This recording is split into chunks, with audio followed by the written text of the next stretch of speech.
Hello, everyone. Welcome to the second half of our mini-campaign. I'm that old, didn't I? We are foraying into the deeply unpleasant misfortune of a small Cornish town. After 3 weeks of local losers uncovering some unfathomable horrors, we're now back with a different perspective. Tonight, Delta Green. My esteemed colleagues here shall be navigating their way into Little Tregaw to finish the job. Going to be less laptops and libraries and more machine guns and machismo. Trigger warnings across the board as usual. I'm Steve and I've graduated from keeper to handler, which sounds like the sort of job progression you'd only get in the priesthood usually. And joining me are the usual Malt and Magic crew who are allowed to introduce themselves. What the fuck? Oh my god! Absolutely brilliant. Phenomenal. Hello, I am Dave. Are we saying who we're playing? It's written down. Yeah, go for it. It's written on the screen, so probably not the boiler. Yeah. For those who can't read, Dave will say what it says. All Danny the podcast is on viewers, an absolute assassination mission tonight. I am playing Chris Mad Dog Gray. Hello, I'm Danny and I'll be playing Charles Chuck Jenkins, and I am yet to decide what my voice is going to be. I've been attempting to work on my accent all day, and it's going to come out as an absolute clusterfuck. But I am Matt. I am playing Simon Spork Sutton. I just want to say that's the best intro we've ever had. That was fucking hilarious. I'm Bodie. I'm playing Mike Blades Hunt, and I'm excited. I also haven't come up with a voice, and we'll find one in the moment. Neither did I, and I wasn't sure that anyone had been doing that, so that explains a lot about my recent performance. Anyway, let's see how the fuck this goes. So as I said, Delta Green. You might know it by different names, depending on how you got him and when you got him. You might know it as the program or the firm, MJ12, the foundation. If you're old enough, you might know it as P4 or division. But the symbol for what it stands for is the same, Delta Green. If you know about it, you're in it. And once you're in for life. That's the deal. Being outside of Delta Green means one of two things. You are either blissfully unaware of the incomprehensible forces that threaten your world, or you're working for those forces. There is no retirement, there is no promotion, there's no annual leave. If you learn enough and you survive the process, you might end up as a handler. Beyond that, you've no idea of hierarchy, or structure, or funding. You learn not to ask, because nobody would answer. If you needed to know, you already would. But what do you know? Well, what you've experienced to get you in.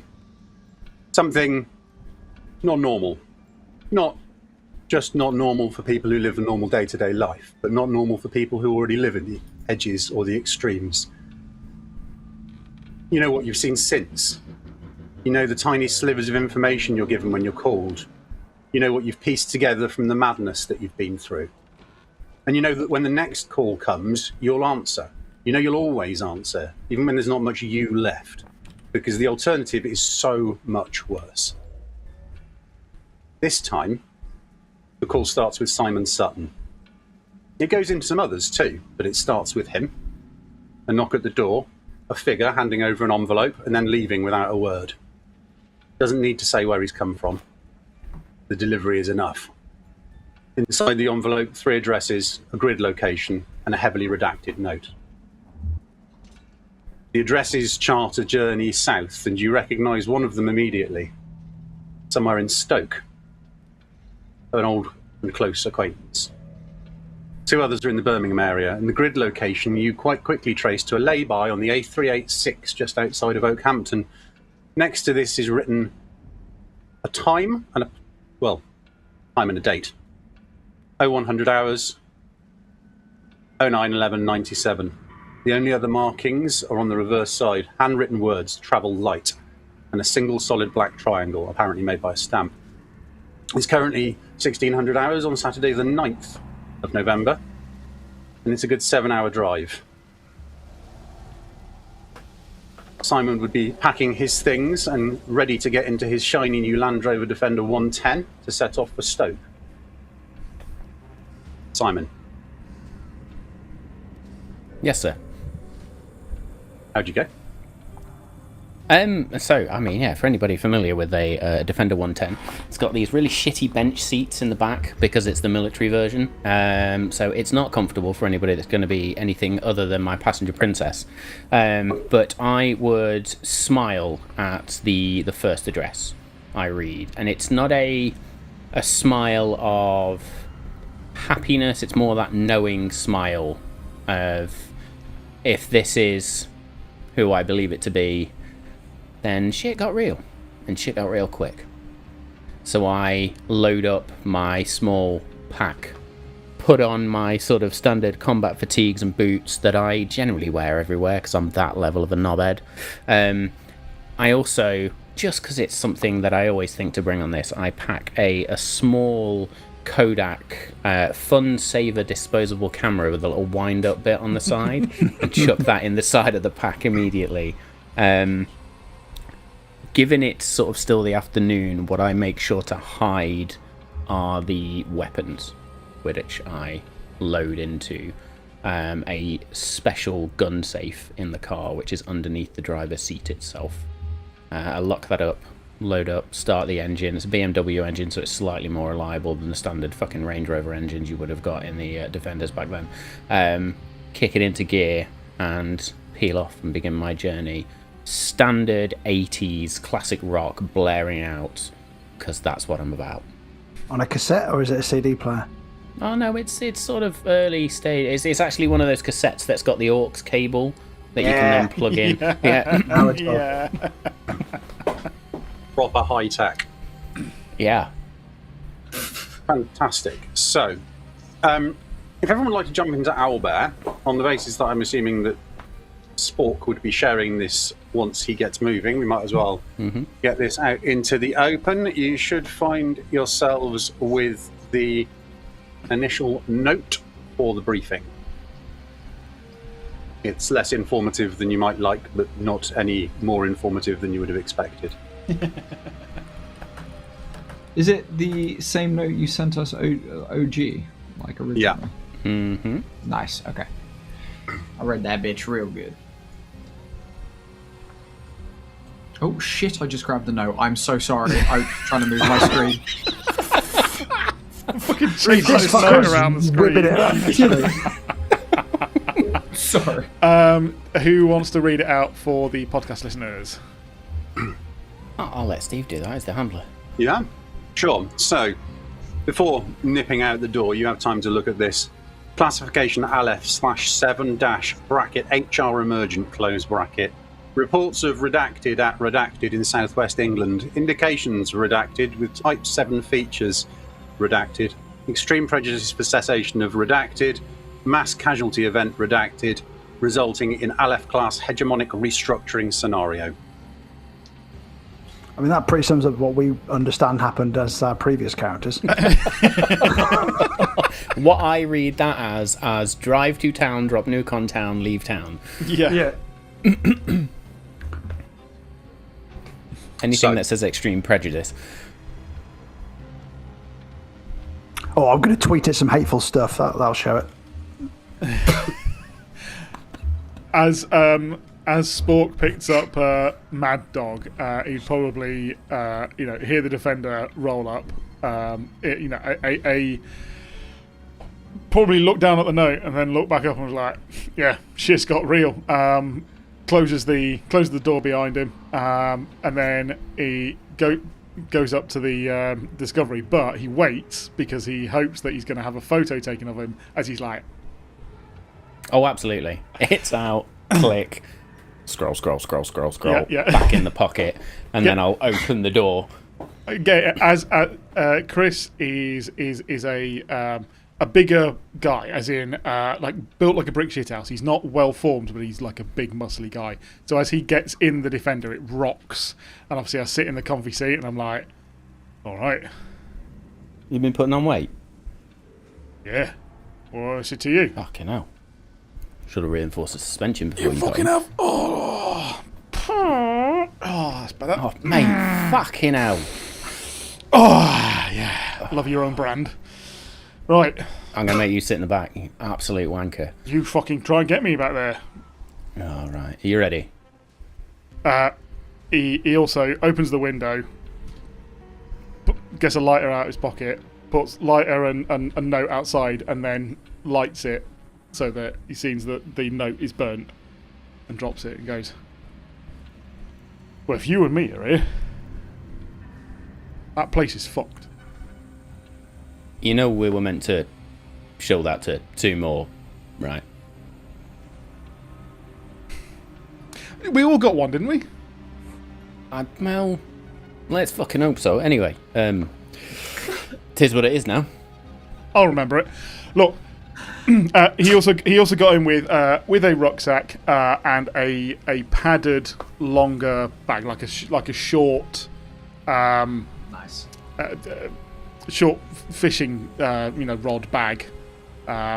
It's very unassuming, but I hope that comes with an extra large belt and a lot of fucking ammo.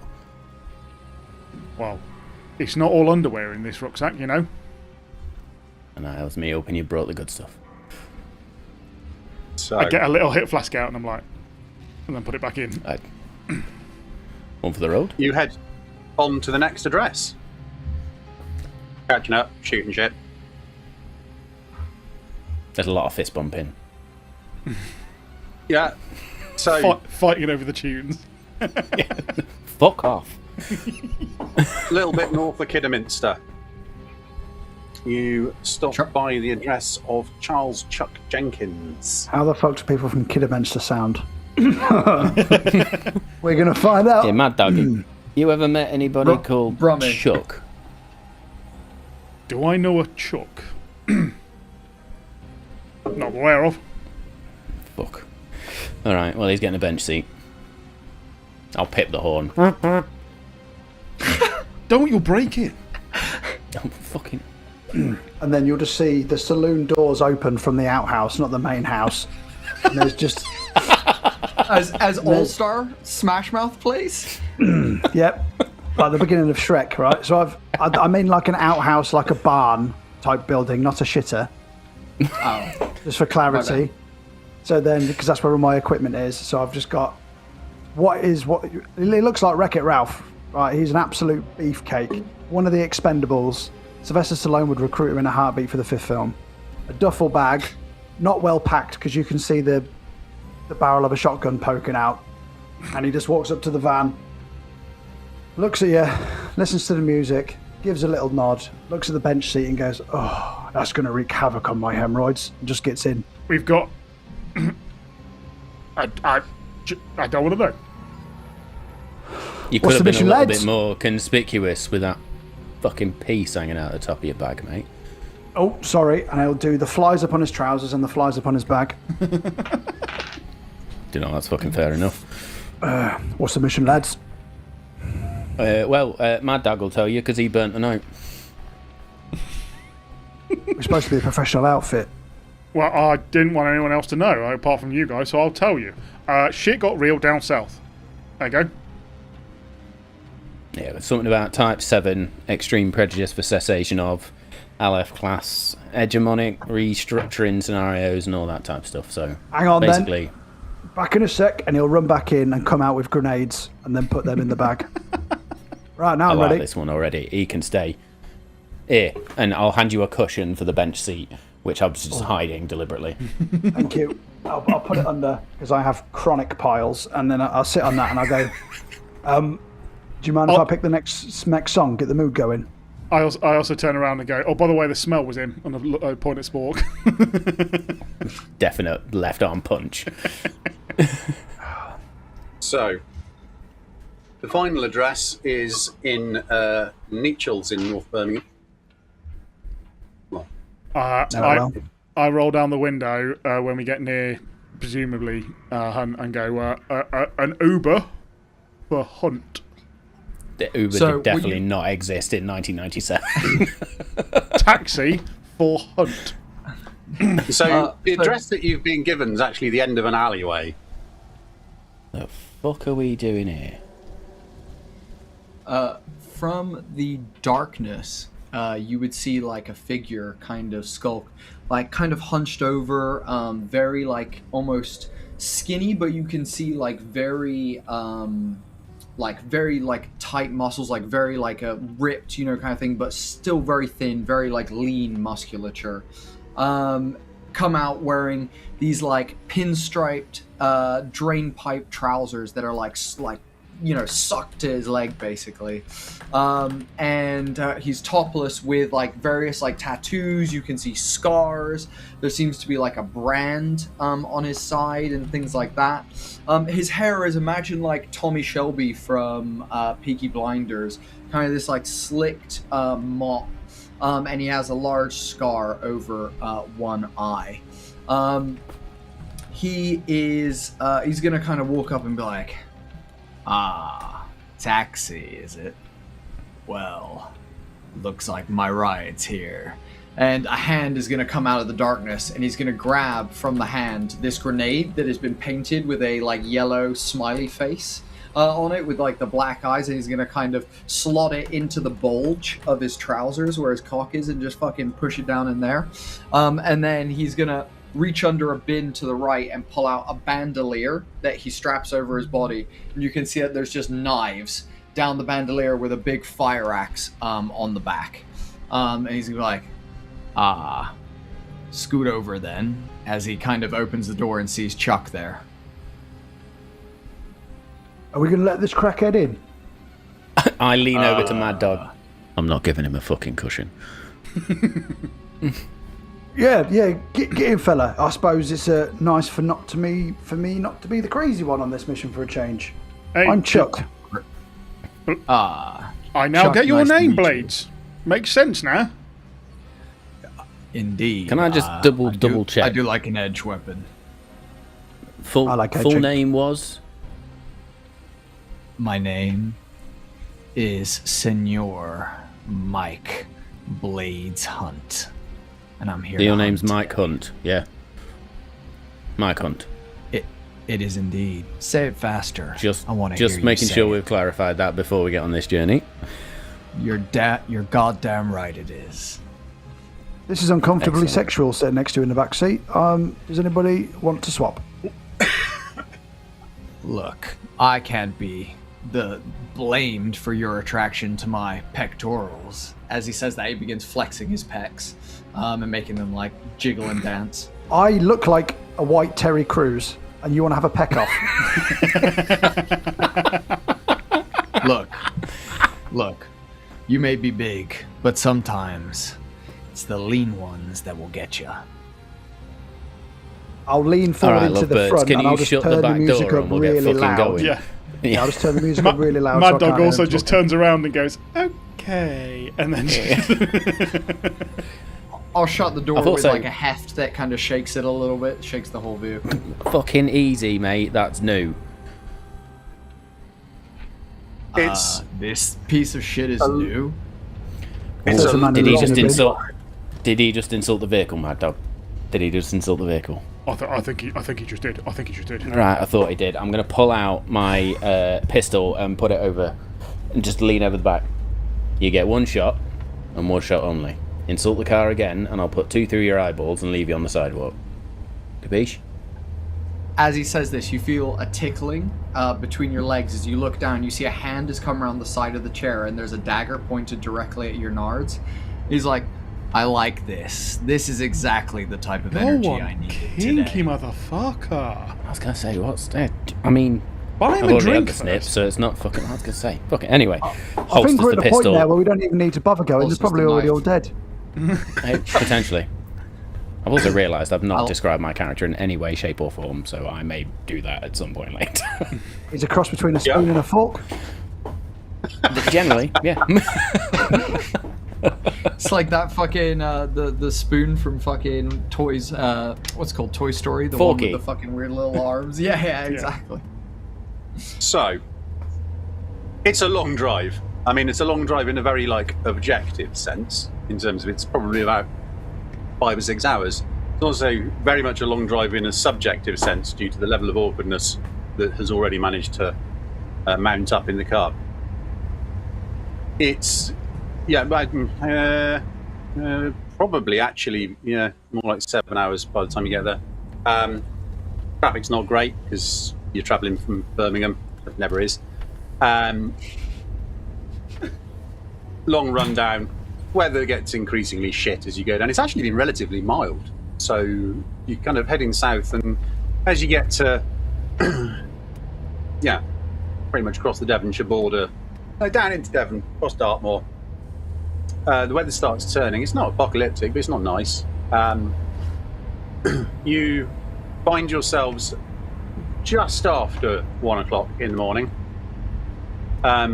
pulling into a lay-by on the A386, just outside of Oakhampton. In the lay-by, there's another car, there's a transit van, and there is a lorry, like full Arctic, container on. The lorry has its headlights on, the others do not. Wind and rain are kind of lashing the trees along the roadside, and there's a kind of, as you pull up, a plastic bag breaks free of whatever it's been tangled on and tumbles down the roads through the headlights, kind of like a branded ghost. And as you kind of pull up and park, someone steps out from behind the transit and gestures you. Are we expecting someone? It's also raining badly at the moment, isn't it? Yeah, it's raining. It's not like crazy apocalyptic, but it's good solid November rain, as it were. Well, as de facto driver / leader, I think Spork should go out and speak to them. I'll probably leave. I'll turn to Spork and I'll go. I'll go. You keep the engine running. Cheers, so I'll put my hood up on my black, pretty good coat, but it's definitely got that kind of military style, but Black Ops military style. So puts that up, heads out, and walks over to this individual. Yeah. Everything you need from the car in a lorry. All right, all of us. Fine. I'll turn around and I'll go back. That's him. Cheer yourself. Everyone out. Bring in what you need in the lorry. My back is killing me from that fucking... I'm not gonna say anything. And he just opens the car and gets out, points at you in the rear view, and then heads towards the lorry. The biggest thing I back learned the was I thought car the up. smell. Go on. I was just going to say, I thought the smell was blades this whole time, but when Mad Dog got out, the smell went. And so I've learned something about that. I could tell you some fucking stories anyway. Out you get. I'm going to back this up as close to the lay-by as I can. Is anything out the back? And no, I've got everything under the seat. It's all good. So yeah, I will pull it as close to sort of the grass verge as possible. Double checks, locks all the doors, puts a sunshade up against the window despite there being no sun right now. And yeah, grabs his bag, grabs the weapons, and secures them sort of underneath, or sort of on the bit of the rucksack between my back and the bag, if that makes sense. So it's not comfy, but it keeps them hidden. So I'm assuming you're all filing towards the lorry. As Sport passes this man by the transit, you feel a not aggressive, but very firm and surprisingly kind of strong hand on the chest. Keys. You can fuck right off. Keys. Fuck me. One scratch, and I'm taking you fucking nuts. And I'll hand him the keys. Get in. Alright.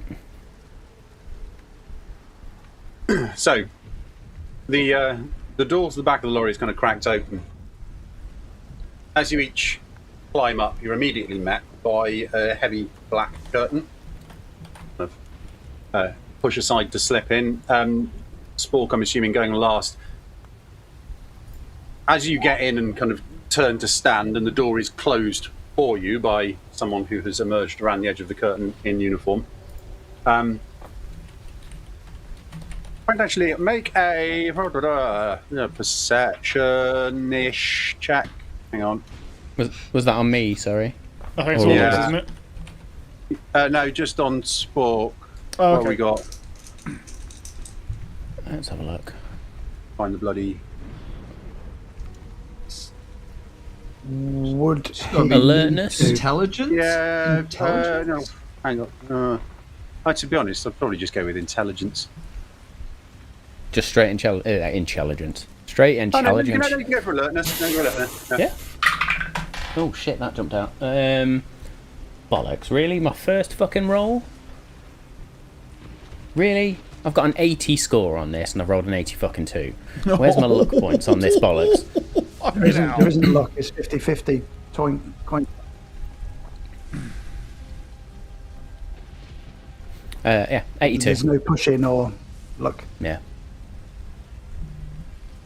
Okay. You see something being pulled out the back of the transit van. Door closes. Can I take a closer look? Or no, the door's closed. Fuck it. Anybody catch what that was? What are you talking about? Fucking. I've been looking guy around who broke the door. inside the trailer. Is it literally just an empty trailer? Oh, no. So the guy who closed the door looks at Spork and just goes, "See anything?" And he sits down on what's nearest the entrance to the trailer. There's a kind of row of 4 on either side of those like military transport style seat racks. Yeah. There's him and another guy sat opposite each other. It's very well lit in here by fluorescent tube lights that run down the tops of each wall. Immediately in front of you, there's a space where there's someone at a comms desk.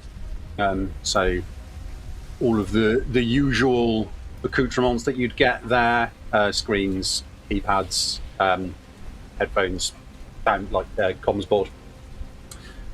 Beyond that, however, there's a long, well, it looks like a very, very stripped down version of a conference table that appears to be bolted to the floor. Aluminium, probably 3 foot wide and a good 8 to 10 feet long. There are also little swivel chair stool type things, almost like a breakfast bar, that are similarly screwed to the floor. There is a figure sitting at the table who swivels as you come in. About time. Sit. I take one of one of those like 4 down the side, and I'll sit down at one of them. put my No, rucksack at the between table. legs. At the table. Fuck. I'll stand back up. Fucking hell. I'm Sit back going to down look to the guy who led us into the trailer and look at him. 4 black coffees, no fucking sugar, and make it quick. And then I'll sit down at the table. Okay. I'll take a sugar, actually. I wasn't I'll ordering sit. for you, boss. I'll sit directly next to the guy who's just told us to sit down. I will grab a chair, and instead of sitting on it, I will perch on it like a fucking gargoyle. What the Okay. fuck? Again, Yeah. lean into Mad Dog. This guy's fucking nuts. Your attendance is appreciated. Well, are we here for a party? Depends on your idea of fun. I'm here to tell you what you need to know and answer any questions that will be material to our success here. What Type 7 features happening?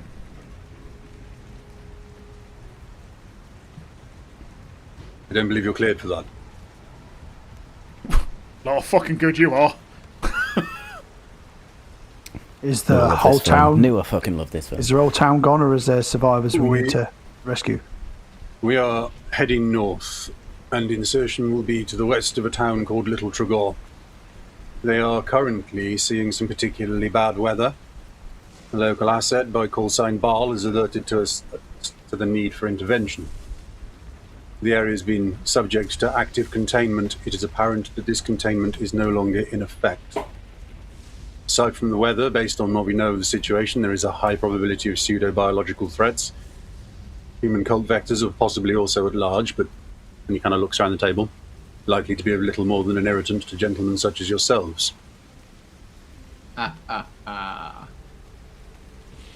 So it's a kind of a burn it to the ground type situation. Well, I suppose we might get straight on to your objectives. Hopefully that will answer your question more directly. You are to reach Agent Baal. He is in possession of an item referred to as a stone of bone, as well as other vital information. It is therefore imperative you reach him while that information can still be shared. He will be found at a local public house that goes by the name of the Lighthouse Keeper's Respite. His instructions on resolving the unnatural threat are of paramount importance, and all other objectives are secondary. That said, should you happen across this gentleman, and he pushes out an owlbear. Wait, I mean, he doesn't push out an owlbear because it hasn't been invented yet. But well, a couple of photographs. First one. Should you happen across this gentleman, he should be disposed of by any means necessary, so long as you don't jeopardize your primary objective. This is Mr. Howard Piazza. This was taken last year in Little Tregaw. And this... Ooh, was loaded twice. It's just a printer error, boss, don't worry. And this was taken on the outskirts of Arkham, Massachusetts in 1951. About. Oh. He looks exactly. He looks exactly the bloody same. He is somehow involved in a group calling themselves the Universal Church of Our Eternal Kin, which is a front organisation for something you're not cleared for. Okay. So, We've been tracking... Can I just clarify, sorry, because human survivors complicate things because I have a biological urge to protect them.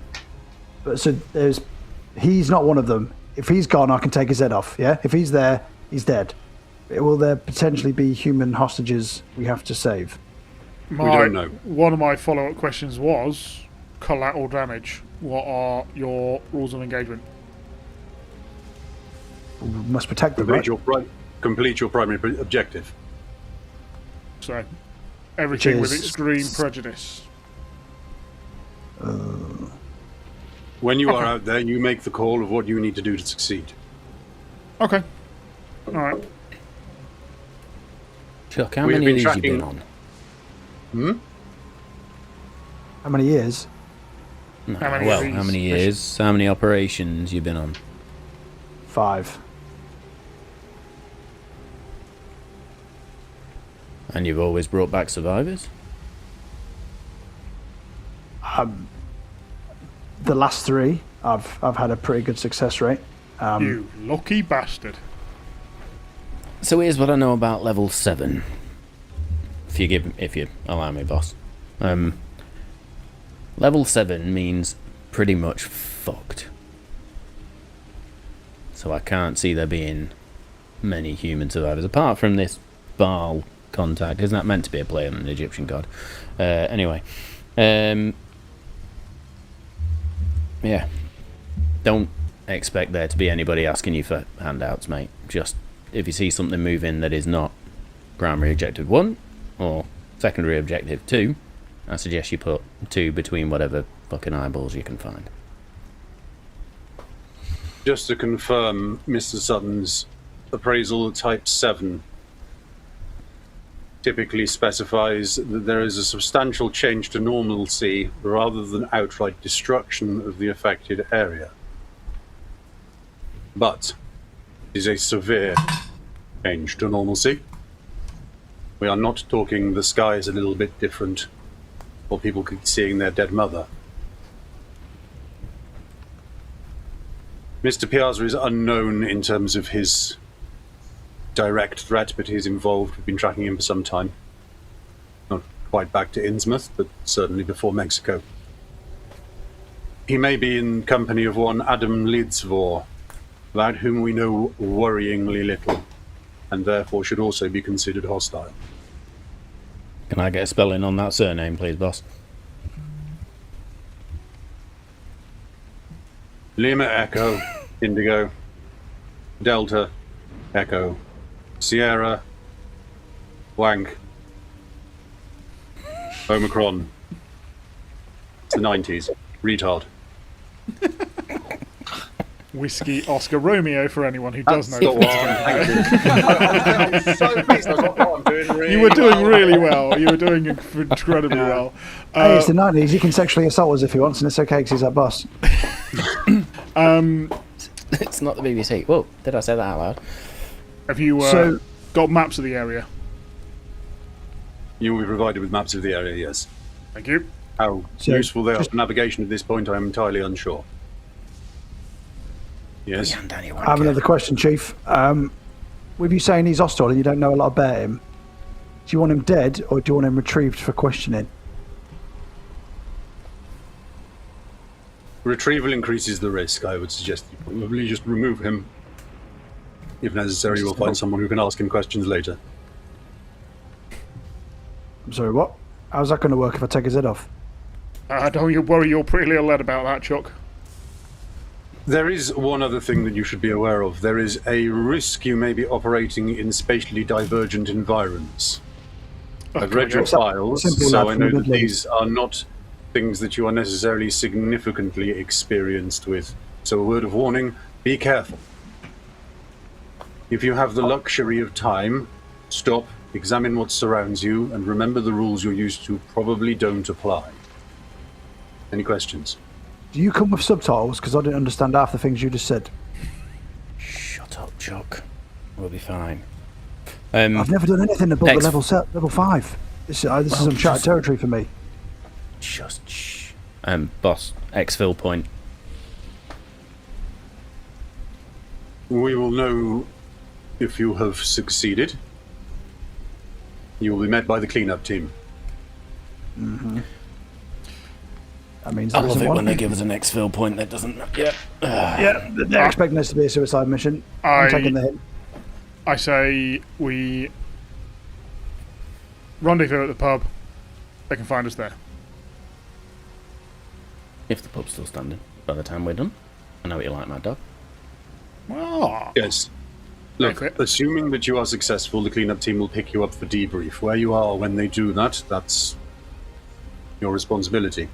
You'll also be reimbursed for any losses that have been incurred in your arrival here. And with that, there's a kind of like soft thump, as if quite a lot of something flammable's just gone up. So that you may purchase replacements of your choosing. That will My need to eye be is within twitching. the next 24 hours, otherwise we will be moving on to our contingency plans. Good luck. I left my meal deal in that van. I just burnt my car, didn't I? Yeah. He doesn't like it when people fuck with his car. Good luck, handler. And, sorry, I got distracted there in the middle. This Plausible guy, deniability. His skin, it looks very, well, wearable. I'm sure that's what he thought. Fucking Buffalo Bill over here. What the hell's... Is your name Ed Gein, by any chance? We will, You can call me whatever you want, Chuck.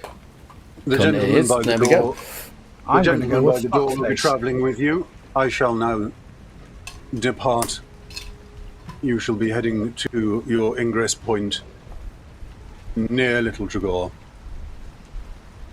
Should take a little less than an hour to arrive.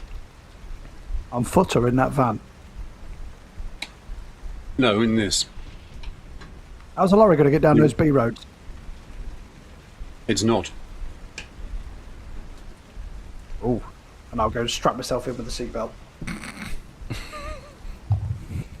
I'm looking around for 4 coffees and no sugar. Good luck, gentlemen. And the man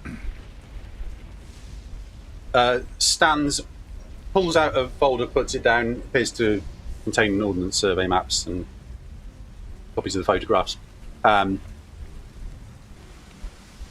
You can take the maps with you. The photos don't leave.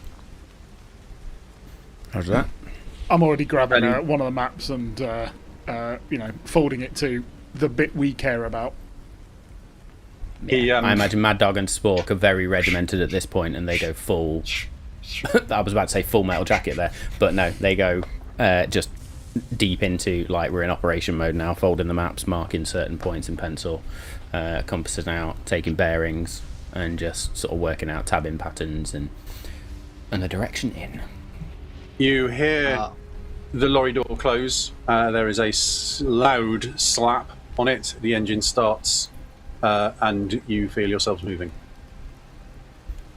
If it helps, I am quite well versed in maritime navigation and also sea to land entries if that becomes and exits if that becomes a situation we need to plan for. Well, we are on the coastline by the looks of this map, so you could very well be right there. I didn't bring my budgie smugglers. So I'll be pointing out that the lighthouse is probably a good exfil point if we need it to. A couple miles out, Successful. though, we've got to get there first. Well, that's true. At this point, all of the like civilian pretense of like that rucksack and everything are going as Mad Dog is getting all of the military shit out of his rucksack. So he's got like torch that's got the red filter on it if he needs to, that he can flick over, and he's starting to sort out all the just the weapons that he's brought. So you then see that he starts putting together the LMG or light machine gun that he brought in that long pouch. Yep. Okay. Andy, you were Cool. fucking teasing me with a fishing gear, you fucking flirt. You know it. It's a little While bit of a this is bouncy going on- round. Sorry, go on. Oh, I was just gonna say, while this is going on, Blades is walking over to the confection table, which has some like very basic like muffins and things like that. And he's avoiding all the food, and he's going straight to the shitty like metal cutlery, and he's just gonna take a couple of the knives and begin essentially using the metal of the bench that they're sat on to like shave the knives and make them sharper as they're going, and he's going to be adding them to his bandolier as we go. I can't see this one last, Mad Dog.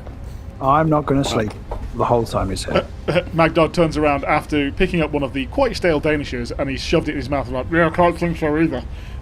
Fucking hell. Look, you've already put on enough fucking weight. Will you just calm the fuck down? Oh, look, it takes a lot of energy to move this thing around, I'm not fucking surprised. Have you... Jesus fucking H-craft. No wonder you're farting like an absolute rancid badger. Nah, that's the protein shakes, mate. Oh, Fuck. I thought the Tastes Royal like Navy onion. prepared me for a lot of things, but this is fucking diabolical. Hey, you may have been made in wherever the fuck you were born, but you were formed in the... No, you fucking weren't. Don't be an absolute bastard. Traumatized. I mean, I'm just walking PTSD at this point. The only thing keeping me alive is survivor's guilt. there, and he just pats you on the head. You sound like a right fucking dream at part. Jesus Christ. Hang on, As- you were as thinking you- I'm weird. Have you seen this guy fucking licking forks and sharpening knives? Well, As, do you know what as makes me say laugh that, is... No, go Matt, go Matt, go. Go on. The fact that my nickname is Spork, thanks to this cunt over here, and that guy's trying to make one by the looks of it. Yeah. As, I mean, I'm not as even called Chuck. says, sorry, as Chuck says trauma and has this kind of moment about PTSD. It's like the first time you see a little bit of humanness in Mike as you kind of say this. His eyes go from what looks like, give that kind of predator kind of look to being a bit softer for a half second. Then he goes back to sharpening the blades. I mean, you're called Spork. I want to know the story behind that, but I'll tell you the reason why I'm called Chuck. It's got fuck all to do with my name being Charles. It's because I lost my virginity in a Chuck E. Cheese when I was 13. Whatever Mad Dog was drinking, it comes out his nose as he's fucking laughing. Yeah, we didn't speak to Uncle George after that. I was just going to ask his name. Fucking hell, you got there now, didn't you? After probably about like this 40 one. minutes of this back and forth, you've established that your ingress point is probably about 9 miles from Little Tregaw, up on the edge of the A39 roundabout. You are fairly unceremoniously left there.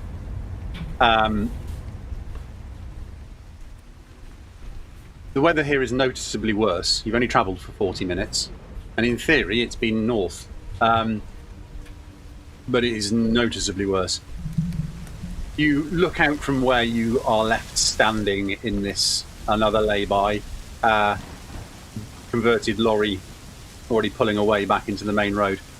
There's like low ancient dry stone walls that dissect this patchwork of fields ahead of you. The land rises to a crest a few miles ahead, probably 4 or 5 miles. Beyond that, obviously you can't see what's beyond the crest of the rise, but above it you can see what seems like a huge dark thundercloud that engulfs the sky above where the map tells you Little Tregaw sits, but not the rest of the sky, which is what you describe as normal stormy. The rain is noticeably heavier, the winds are stronger. You can see distant lightning flashes from the storm ahead, but the fields seem relatively quiet. Livestock appears to have been put away for the night in the various barns that dot the landscape. What would you like to do? Load a magazine into my submachine gun. Mad Dog gets a compass out. How does it behave? Great question. Where are you pointing it? I mean, it points itself, hopefully, that's the point. Like, you know, In theory, it should point. It does, but as in, where are you holding it in reference to? Oh, it's in front of me. So And kind of towards the town. Towards the town, and it should point to my, let's say, my right. And Yeah, that's right, yeah. right, it should be pointing north. Is it North, pointing northwest. where I expect it to be? No, the needle points actually directly away from the town. I'm quite proficient with military science from my time in the Navy. I'm quite used to tracking storms at sea and all this bollocks. I would probably know then that this is not a natural storm over Tregaw, right? Yeah, no, this is abnormal. Unnatural, You you got- might say. Have you guys ever seen an unnatural storm like this before? I haven't, and my compass is not pointing north. It's actually pointing directly away from that storm. Is that your Fuck moral do you compass need a or an compass actual for? compass? Look, I as have if you can't navigate where we're going. It's fucking there. I fucking can, but I want to orientate my map. But I just double checked, and I know north's that way, and it ain't pointing that way. All I'm saying, Big fuck off storm. he said, Not a big fuck off storm. all right, Spork. He said there's going to be some weird environmental shit going on, all right? And there is. No fucking shit. Fuck's sake. I- Right, who's taking point? I was I've just got saying it. this. Blades is down on all fours and is putting his ear to the like concrete, and using my military science land proficiency, I'm gonna stand up and be like, Headed north to I Ellsworth. think we should skirt the edge of the village. It keeps us on the high ground. I don't want to be down in that basin area. You had to lick the floor to figure that out. And I'll go, good boy, Hey. and pat him on the head. he has got a point, you know. That is pretty sound. Yeah, it's not. Look, we all have our method. We all have our methods, Spork. And I'll turn to Chuck and be like, "Thank you. You're a good boy too." And then I'll kind of stride out next to Spork as we like begin walking. No, you can fucking be Taylor and Charlie. You think I'm fucking walking next to you? Oh, I wanted to ask you about some of I your am- experiences with level 7. How about we keep daylight savings while we're walking? I've got your 6. Roger that. And I So you will are sticking to the take you higher. off, cock it. You're sticking to the higher ground, kind of ridges along. So I think we'll do a little bit of a recce down. It's Yeah. you guys have seen fields before, right? They're not totally flat. So you're sticking to the high ground parts of the field as they rise up towards the rise. There are in fact, pretty much along those is where a lot of these low grindstone walls run. For anybody who's never been to Devon or Cornwall, when you say dry stone wall, I'm not talking about a pile of stones. I'm talking about something that's like almost geography at this point. They are so grown through with moss and weeds and ferns and bird shit and absolutely everything else that has been matted. They're literally, some of them are potentially 1,000 years old. I was going to say, most of them are older than America. Yeah, they are absolutely ridiculously old, which is why people earn crazy money if they can repair them properly. Yeah. But so these kind of follow the lay of the land. So you're able to follow one of the higher parts of the fields leading towards the rise and maintain a little bit of cover. I mean, they're not high; they're 4 to 5 foot. So you have to stoop a little bit to keep down, but actually means you've got a bit of line of sight over and into the other fields as when you need to. I was about to say, are we going in on? I was about to say, are we going in on foot? Because a lorry in these high winds coming across the high ridges with the lorry's gone. As in, Yeah. it's lorry's got fucked stuff. up. Yeah. I'll take the rear. I've said I'll watch their 6. That means I can keep an eye on both of them and the liability of the group, which is Mag Blade. I'll watch the 3. I'll watch the 3. All right. So you're walking backwards, looking at me, while I'm looking forwards, looking at everyone else. Is that what you're doing? The 3 is off to the fucking right. What the fuck? Why don't I be looking back at you? I don't fucking know. I knew what Watcher 6 was. That's all I got from military stuff, mate. That's all I got. So Sport taking I'm point watching will the give the right. hand signal for single file and then sort of move forward, knowing that Mad Dog's behind him gives us slightly more comfort than Blades walking next to him. And yeah, the submachine gun's up, and he is just slowly stalking, trying to keep silhouettes to a minimum, and just trying to skirt around now to see what he can see further in. So I would say you travel 1.5 miles, 2 miles. It's not super quick going, so 40 minutes maybe. Keeping low, slow. The weather's shit, and it's pitch black. As you start approaching the rise, though, what had been previously obstructed behind a little copse of trees appears to be a stationary car with its headlights on, probably 3/4 of a mile left. That's 9, Danny.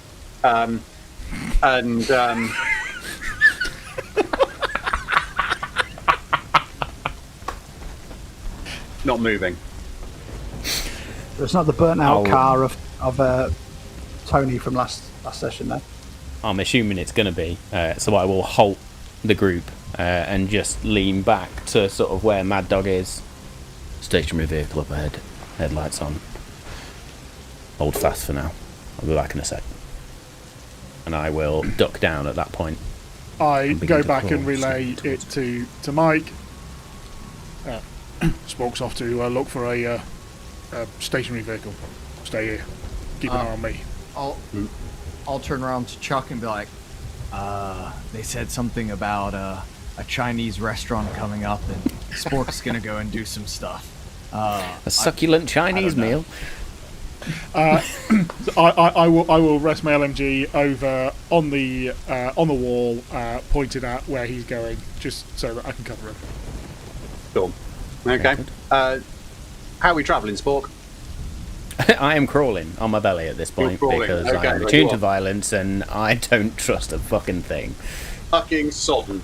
I'm already pissed wet We through. all are, yeah, we're completely pissed through. So it takes a while. As you get nearer, it is quite clearly it's a police car, actually. Headlights on, just sat in the road. Okay. Can I see any silhouettes inside the car as there's flashes of lightning or anything? Or do the lights themselves provide any light Let's go for another alert to show me anything? Yeah? Right, better than an 82 this time, you absolute bag of bollocks. Well, it's a winner. It's a 70.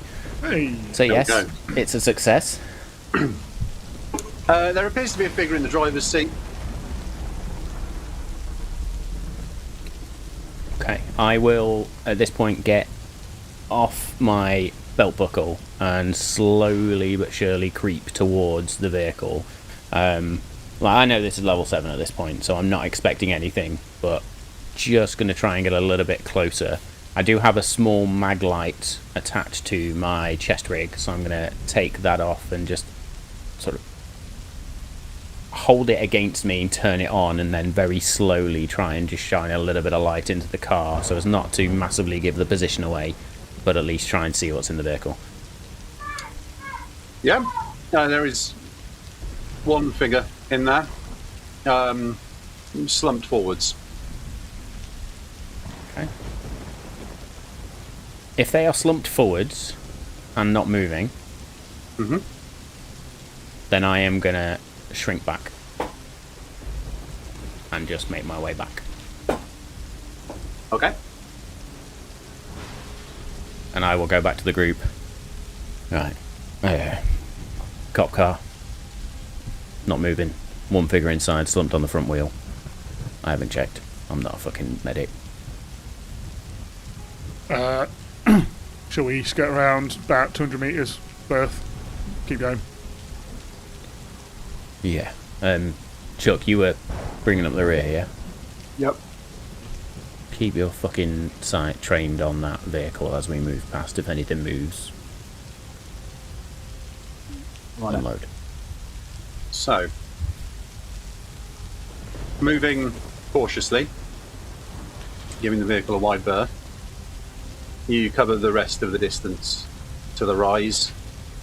I'd say perhaps cautiously, but a little faster than you had been previously. There's not been any overt threats thus far, but obviously there are some oddities.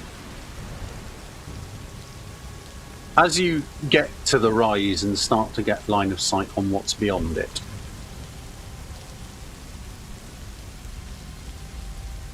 well, actually, no, two things happen. As you are approaching the rise, Oh, he's rolling the dice. Uh-oh.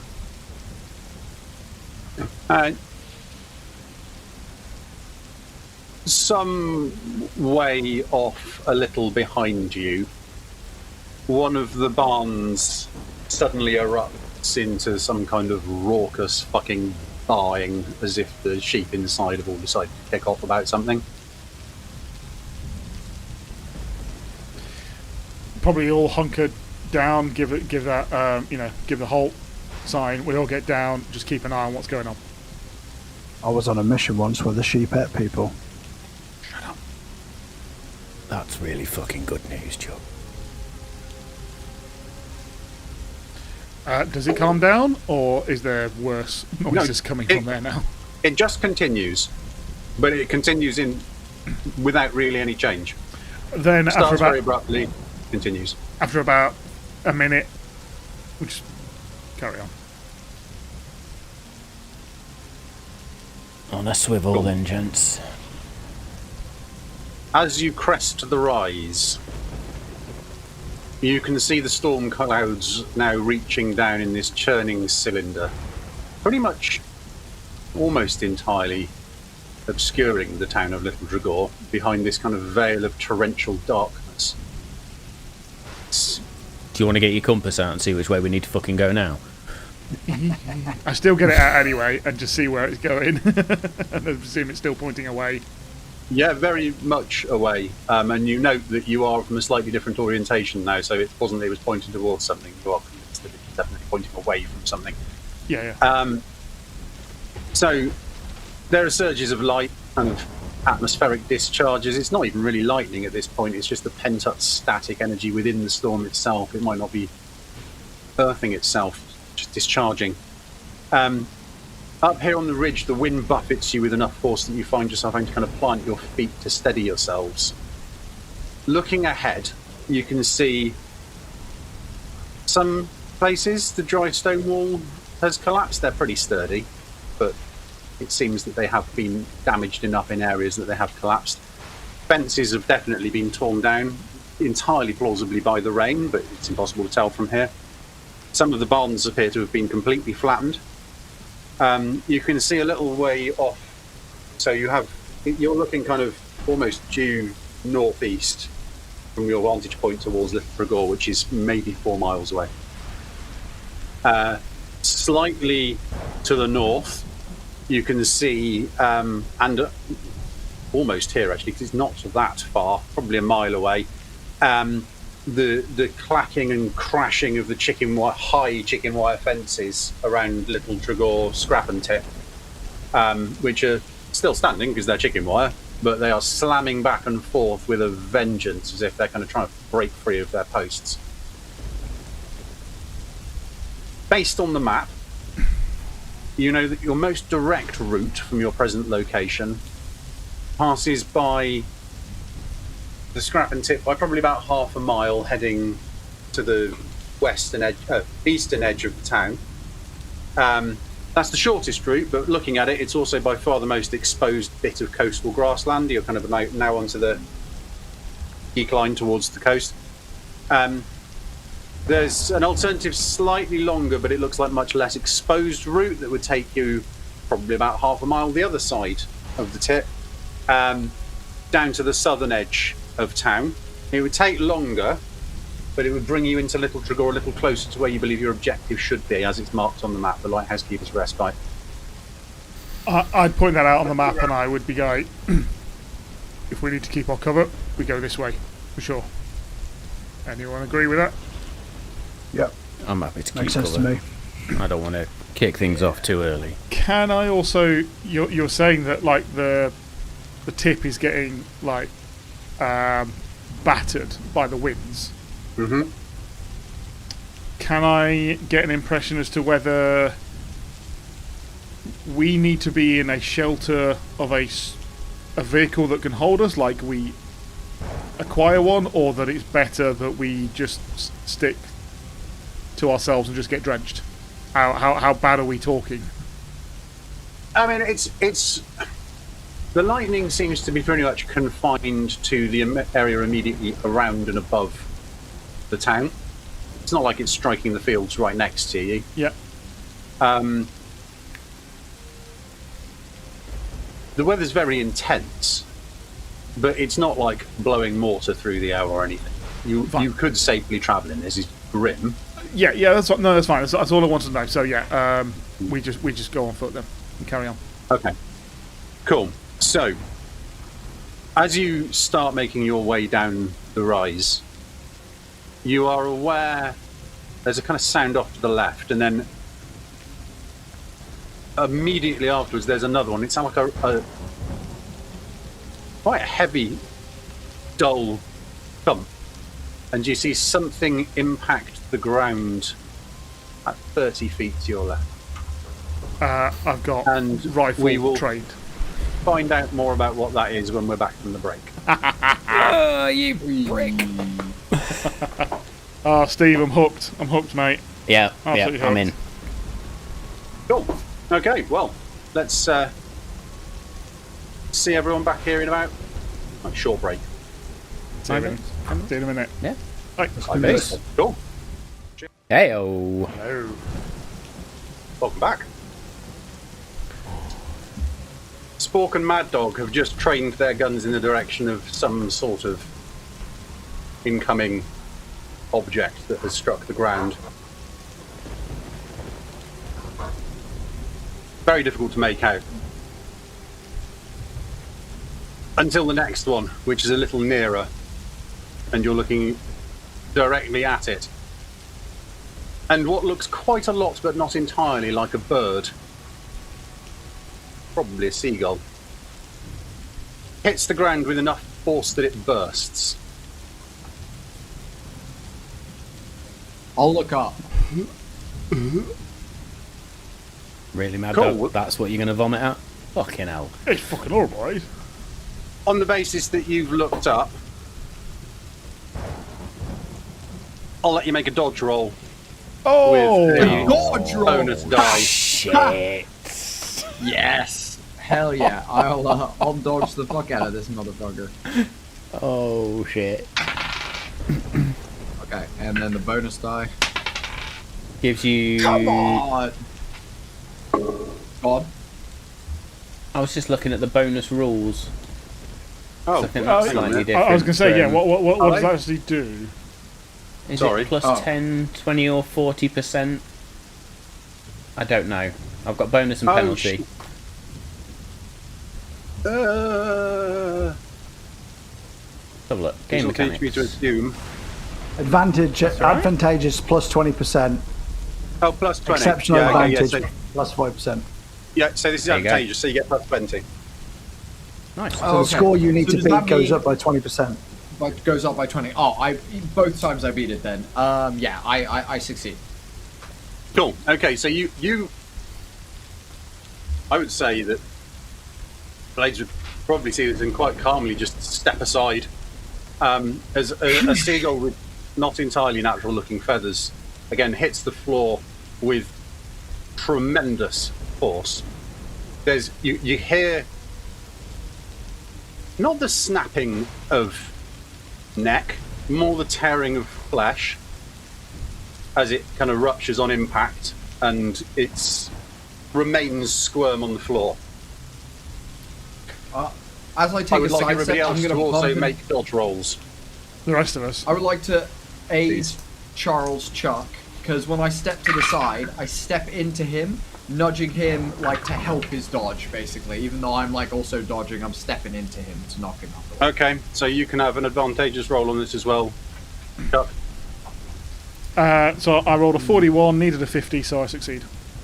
Yeah. I rolled 40. a 48 and needed a 50. Well, 47 these dice are from going a away. 70. 47 beats a 70, so can I go clear as if clay pigeon shooting and just fucking shoot it out of the air? Absolutely, you can. It explodes, raining horrible writhing gunk around you, but not in a harmful way. I saw cover Yeah. blown, you twat. There is a I sudden was about to barrage say. as what seems to have been a small flock of these things impacts around you. You can see others now that you're looking out, circling around. You think they don't know we're already here? I think that's time to move. Alright, Let's Double get time. inside. So I believe you're heading the southern route. Can Southern I route! pick blades up above my head and use them as an umbrella as we run through the crowd of falling seagulls, please? Blades will plank perfectly, like will fold his arms and plank absolutely perfectly, so he's like a rigid fucking bit of plywood. That Chuck is Meanwhile, for, Mad Dog and and Spork have he's just fucked gonna off love down it. the hill. Yeah, we're fucking double timing it down the road now. Yeah. Okay, so you move relatively quickly, if not sensibly. Kind of peeling off to the left. 10:30, Danny. Looping around. You can kind of just make out the line of wall where the road into the south of town is. As I said, you're moving quicker, so you cover the sort of probably 3-ish miles from here pretty swiftly. There's the odd pitter-patter of some smaller birds, thankfully, but you are now moving targets, so I think we can probably Sorry, take that as a given. I was going to say, are we getting the impression that this is not them just falling out of the sky? This is intentionally round us and not round anything else? It does appear to be somewhat intentional. Okay. I think there's a fucking target to us, Mad Dog. Yeah, and I'm a fucking big target. My fucking move, will you? Told you not to eat that fucking bagel. As you get to probably 1/4 of a mile from the road into the south of town, there's two things that become obvious.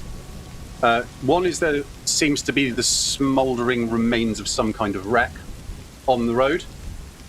And also you can see some livestock moving out away from town, but kind of they are the other side of you from town, but they appear to be sort of diverting their previous route towards you. Looks like 3 or 4 sheep. Considering that we know that the pigeons are, kamikazeing, and the seagulls, do I get the impression that the sheep have suddenly just decided to do the same? Did you say that they are heading towards us? Is that what you said? Let's have an alertness check on that. Yeah, I love it. Can we treat all farm animals as hostile? Steve, how close I'm are with we Chuck. to the wreck? About How quarter of a far are mile. we from the wreck? So, Okay. I don't know what this means apart from a failure. I rolled a 99. Oh, that is a critical. If it's matching numbers above or below, so if it's 77 and you critical need an fail. 80, a critical success. So yes, a critical fail. That's like Yep. rolling a nat 1, mate. Brilliant. yeah. Okay.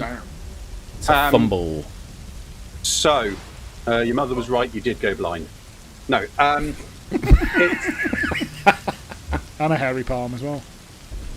You are so focused on these sheep, trying to work out whether they are heading towards you or just in the general direction of town, that you don't notice moving in from behind some bushes what would probably have once been described as a fox that moves very swiftly. Who was bringing up the rear? Me, Chuck. Chuck. a man, Chuck. You've been distracted But he has by... got a blades above his head. I've put the cunt down now. Nickname number 2.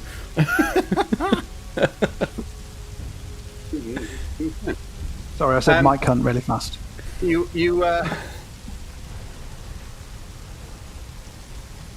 see what looks a bit like a peeled fox,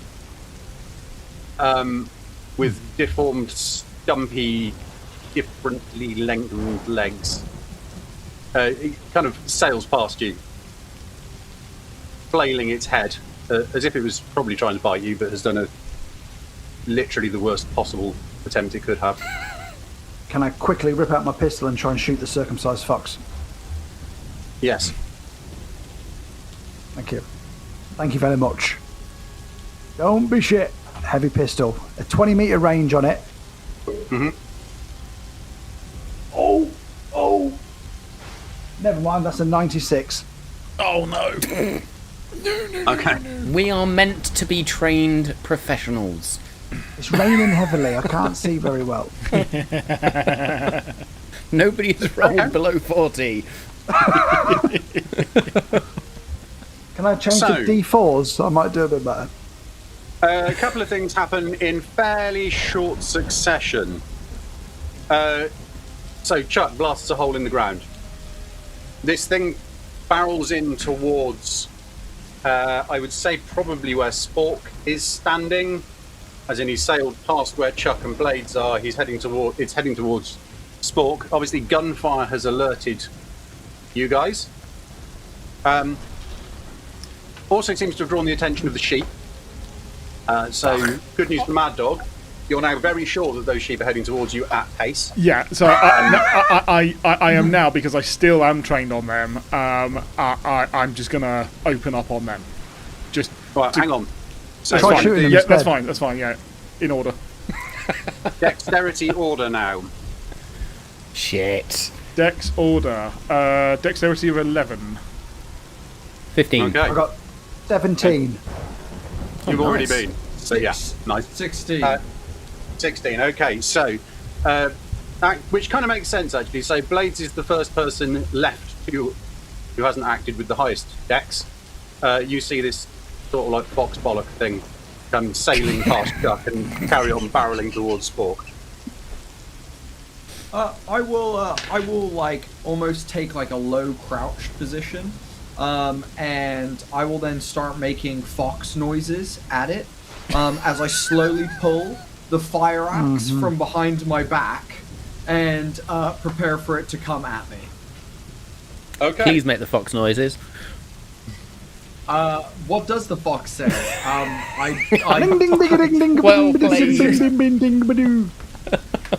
Played, sir. I do know. And I'm trying to lure it in, and then I want to fucking just like try and basically sever it in half with my fire axe that I have on my back. Dave, can you see well, I mean, Motion Array bad has a news fox is it doesn't really mating seem noise? to pay any attention whatsoever to your Doesn't pay any attention whatsoever to the fox noises, but it is running kind of like broadside past you, so getting a hefty swipe across it shouldn't be a challenge if you want to make your attack. I think Blades is so narcissistic that he 100% believes that the fox noises work. That is a 51 on a 70. Pow. Cool. Okay, what's your damage? Damage is a fucking 10 on a D10. I fucking I like baseball, like lift up a leg and fucking just and try and go for like snout to ass lengthways. Essentially, is the sword I'm aiming for. Yeah, and you pretty much do. You don't quite manage to cut all the way through it, but you do cut from one end to the other, about halfway through it, all the way along. So it just tumbles and opens, wetly kind of tumbling pretty much to like the feet of Spork, who was what it was making a break for. Cool. He's gonna be like, woo! And start like doing like this kind of shit. And just be like celebrating the fucking kill and just be like, now I'm getting into it. And that'll be it. And then we had a 15, right? Who was the 15 That for was Dex? me. I was the 15. Okay, there are 4 feet heading towards you at a reasonable pace. So after looking down at this fox, looking behind me very quickly to see Blades doing a victory dance, I'm just going to shake my head, and as the sheep are then running towards, I'm going to take aim as clear as I can in this really shit light, and I'm going to try and single shot one fucker in the head. Go for it. Got to count me round, you see. Right, we've changed dice. Be better. What's It's got a 50 the metre range, on just your- out. 50 metres? 50 metres. Yeah, okay. Yeah, that's... I can Yeah, move a little there bit if or I need to, but yeah. You absolute cunt. These games hate me. Percentile dice are not your friend, are they? They are not my friend. That is a 96 on an 80. So I'm going to say there is a flash of light or something that just blinds me slightly, and the single shot just streaks past the sheep. Yeah. Okay, cool. The sheep close most of the gap. They are probably 15 metres from where you and Mad Dog are. Mad Dog, it is over to you. I guess to explain why I didn't shoot first, I probably, Spork fires. I like almost like not lower, but I look up from my sights and I go, "What the fuck was that? A warning shot?" And then looks back down his sights and fires. How would you like to roll a light machine gun? Are we going to go with light rifle? Basically exactly the same as that. Could be an LMG on there, isn't there? There should be an I'm looking on the website, so if there's not, my apologies. Un equipment. momento, por favor. Light yeah, rifle sorry. carbine. It'd be that, wouldn't it? There is submachine Surely gun it'd on be there. heavier than that. No, submachine gun Yeah, is. but you want a light machine gun. I want light machine gun, which is actually more powerful, more rounds. Yeah. Yeah, you probably want the light rifle Allow me carbine to then, because that's got consult. 100-metre range and the burst fire. Yeah, Probably the single nicest and most information-rich nice. rulebook I have ever Okay. owned. These are beautiful. Anybody who likes owning physical copies of things and I take TTRPGs. it this is a heavy weapons roll, is that right? I would have thought. Yes, it is. You'll have the lethality percentage to try and get under as well for an instant kill, wouldn't you? The lethality is 10%. Oh, if you get under a 10 or below, it's dead. In fact, Do it, yeah, there we go. Fulfill your destiny. Strike him down. So I'm gonna roll. I want to get under a 60, which is my He's heavy just fell weapons. over. He's back. Okay, pretty. Yeah, well, I mean, great. It was a 32. out of a 60, so that's definitely a success. It isn't quite the 10% on a burst fire. No. But it'll do however much damage you say for me to roll, whether it's a d12. No, it literally lethality 10%. Yeah, but he didn't hit the lethality mark, did he? Oh, he didn't hit the lethality mark. So then it'll be a No, damage. so that is a 1d12, yeah? If you go with the light rifle carbine, that's a Yeah. D12, yeah. Yeah, that's Yeah. what I was thinking, yeah. Yeah, why the fuck not? How many rounds are you shooting? Is what like can you shoot multiple things with your big burst fire? All you hear him Situation? say as he pulls the trigger is fish and chips, Yeah. It's yeah, because it will be which the... is an inside joke. Yeah. So, it's... anyway, roll a 6 damage. Nice. Surely a sheep's got no more than 6 hit points. So it doesn't anymore. It just gets rinsed. Yeah. Happy however you want to run this one. Obviously, I am doing burst fire onto the group, so... Yeah, so I mean, I think we didn't hit the lethality rating, so I think I'll probably take this as one of them gets absolutely torn to shreds by like Love it. machine gun fire. Yep, Like yep. literally. Because they got a You lot are- closer, I very much hit one. That makes sense, yeah. It Yeah, would spread if and- they were further away, yeah. And yeah, overkill would be a reasonable description of what you do to it. The first shot drops it, the rest of them literally just fucking tear it to pieces as it hits the ground. Yeah. It kind of rolls back with that impact that it does, like the as it Yep. as it hits. Yeah, cool. Think you got it. Yeah, but what about the other two? 3. Back to Chuck. And I'll just rub with my machete and fucking stab one in the head. Okay, mate. Go for Now I like Just- this guy. I love the Me fact and just Chuck are out gonna of be left friends. field, just a guy with a machete goes as I've just burst fired into a group of them. This is I'm phenomenal. conserving ammo because I've not got, and it's going to get worse than some fucking sheep, isn't it? That's a Oh. wise. What? The machete only does, well, I rolled 18, which is a definite success, but I only did 2 damage with my machete to the sheep's face. Okay, right, yeah, so you get in, charge in. I would say that Mad Dog had taken out probably the second from where you're looking, second from right. You charge into the leftmost one. But what, like, this machete strike would kill a normal sheep. Like, you are satisfied that you've landed that with enough force. This one doesn't seem to be giving up quite as easily. As you're up close as well, you also notice that the wool on these sheep is sort of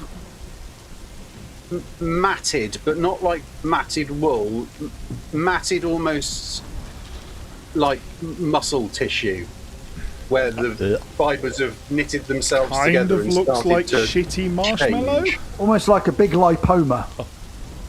Like a big fatty lump. Okay. We've And all they look painted a like picture here. blowtorch, actually. They I've, look like they've been really badly burnt on the outside. Guys, I underestimated a sheep, which is a sentence I never thought I'd say in my life. These ain't no ordinary sheep. Get I done out fucked up. the way. Blades. And I'll just dive to the right. Got a fucking barrel pointed at you. I would be like looking at Chuck with just these like imagine like anime heart eyes of just like the man wielding a machete against a sheep couldn't be more attractive to Blades than that. So he's just gonna I like some of that. That's really nice. And then I'm gonna take the aim action. So I'm gonna pull out one of my combat daggers, and I'm gonna try and fucking just skewer one of these sheep straight in the head from about you said they're about now 15 meters away, right? Yeah, 15, 20 meters, depending on whereabouts you are in the group. But yeah, Perfect. If I need to step forward, I'll step into the throw to get the meters that I need. So let me make an attack. Oh, easy. 34, which is then a 6 damage, and it has a 3 armor piercing. I don't know what that means, but it pierces Yeah, no, armor. you're all right. 3. They're not Kevlar, so. That's good. Which one were you aiming for? I think the one, not the one that Chuck just hit, the like next one along, basically, Okay, to just cool. deter it from turning to Chuck. I'm just gonna wind up blade first and just and chuck it at that motherfucker. Yeah, this blade goes straight through the face of the sheep. Comes out with a little bit of a curve about halfway down its ribs, which you would have expected it to have hit bone somewhere on that route. Okay. So it comes back out. Oh. Yeah, but the sheep drops. Spork. Yeah, I'm gonna. If they've moved now to within 50 meters, I am gonna spin the submachine gun down and take out the medium pistol that I've got and edge a little bit further forward and just try and blat the other one that's in open space, not being stabbed by 2 morons. Okay. Yeah, that's fair. I've swapped dice again. And the truth shall set you free. That's a 65. Nice. 65, I need an 80, so that is a success. That is, for a pistol, this is insane. That's a 1d10, which is 7 damage, as I just single shot.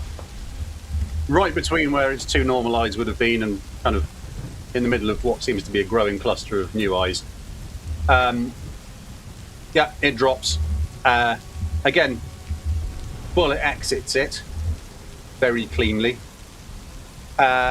It is now the remainder of the macheted sheep's go. I feel like it's probably going to single out Chuck due to there being a little bit of.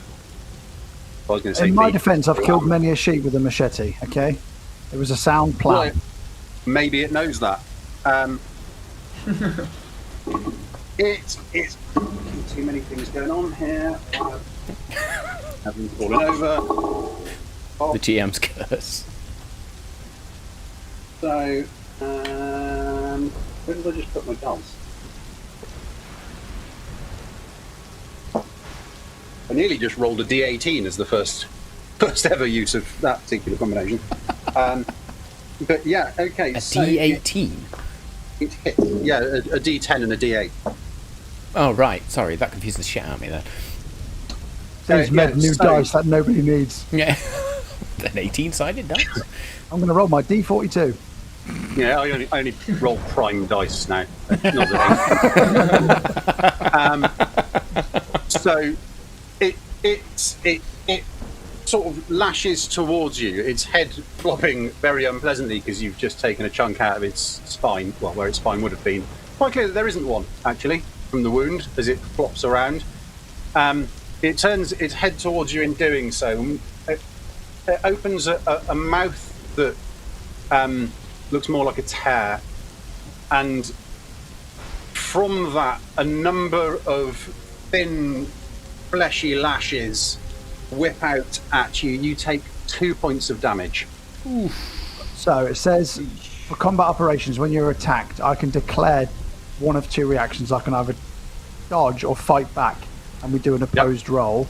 I would like to propose to fight back, where I pistol under its chin and shoot it. Yes. Yeah. So that's an opposed roll of your. Do you still get choosing, hit with that, I guess? Depends, I just suppose. check. Do I re-roll that, or is that against what I rolled? So it just already? says roll an appropriate combat skill. This creates an opposed roll. If I win, I Okay, counter yeah. the attack and deal damage to you instead. If I lose, I take the damage as normal. Yeah. Okay. No, that's fine. So it's against the roll I've already made, then, by the sounds of it. And I rolled. Well, that's fucked it. I rolled a 91. Never mind. Yeah, that's not Never mind. not great. So yeah, okay, yeah. So you take 2 damage as this. Pretty sure I've seen it somewhere in various media, but my memory's terrible. Like this little like webbed lash of these like meaty tendrils whip out and like slash across you. It's like being whipped, as we have learned. Okay. Oh, God, don't underestimate the sheep. Do not attack them with knives. It's a stupid idea. Shoot them in the fucking head. As I kind of try and shuffle backwards. Good news. Spork. Is that Oh, me? no, hang on, wait, no. It's Mad Dog. Wait, Yeah. Yeah, no, yeah, Mad Dog, sorry, yes. Beef, wasn't it? So yeah, noticing that is the only one left, obviously as it's heading towards Chuck, I'll be following it. So yeah, naturally, and I think what I would like to do is, an LMG is not particularly good to be next to someone if there's potential for crossfire. So I probably will just let that go, and that the sling takes that one, just comes down to my side. I'll grab the heavy pistol, and I will stand on this sheep where it's kind of where Chuck's cut through its where it would have been its spine and everything, just stands on that to the side of the head so that I'm away from Chuck, and I'm just going to fire, hopefully. Yep, go for it. This would be firearms instead of heavy weapons, is that right? Yeah. Yes. I just say you're using a pistol. Yes. Let's roll for your pistol. Is there a pistol one? Yeah. Yes, there There's is a heavy pistol, so if you got a pistol... Oh, yeah, sorry, there is a separate pistol, isn't there? Firearms, I think, is... So you've got Do medium you pistol and want a a heavy Right. pistol, medium pistol... If I go with a heavy pistol, how do I know what that roll? My heavy pistol is 80%. You got to beat.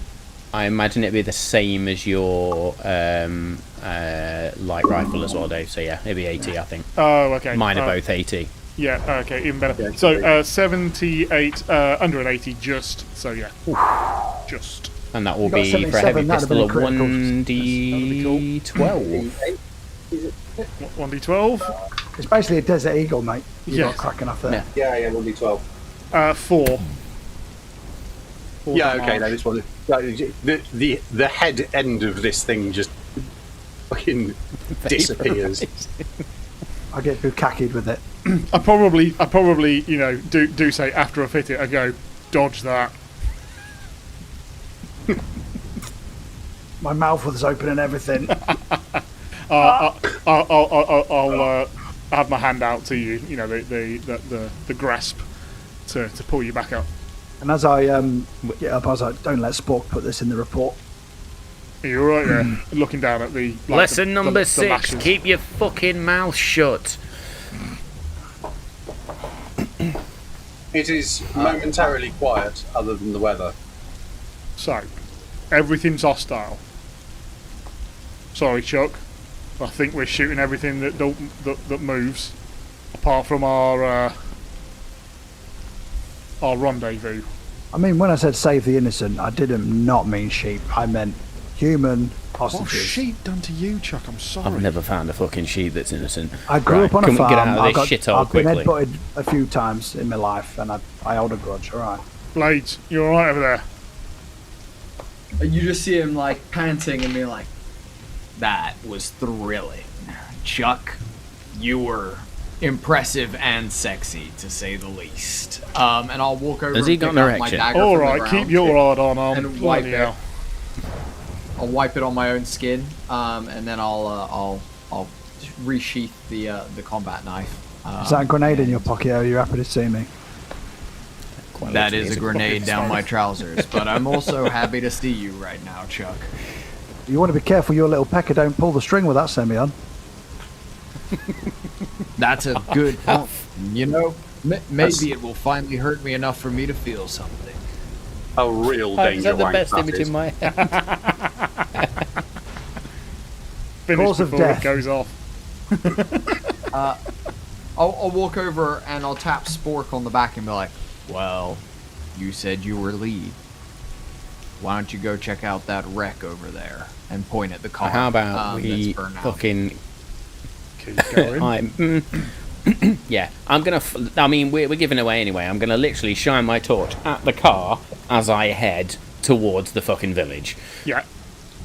Yeah, it is the smouldering wreck of a car with what looks like probably the burned carcass of a cow just behind it. It looks Do I like see a there's body in the probably car? some kind of I'll carcass bit of a- in the car. There is a body in the back seat. Poor bastard. The remains of a body in the back seat. Looks like somebody Spork, I don't could have you got think on well whoever with. did that? Someone. I was gonna say the guy who did this did a fantastic job. I thought he really torched the fuck out of that thing, don't you think? Fucking reprobate. The guy in the back seat looks like a right loser. As we're dashing down now towards the village. Mad Dog also lights his torch that's attached to his LMG now. You know, he's I've got the torch lit on the shotgun. Yeah. Tactical torch on my shotgun lit now. Yeah. Game on. I'll attach a tactical torch to the underside of my combat dagger and hold it out as I. It just goes dark every time you stab someone, and then it just goes dark, and then light, and then dark, and then light, and then dark. How does he do Morse code? He has to have a willing victim. So, it's very noticeable here. The weather gets worse, and I don't mean like incrementally. It's like you cross a line, and all of a sudden you've gone from gale force to hurricane. I think it's not double time. It is legging it at this point. Trying to find shelter wherever it is. The smouldering car looks fairly clear. You can't see any sign of movement outside of the town. And saying that, looking over your shoulder, you do see more of what appears to be livestock starting to kind of maybe cluster a little in the distance. Not like right on your tail, but... Define distance.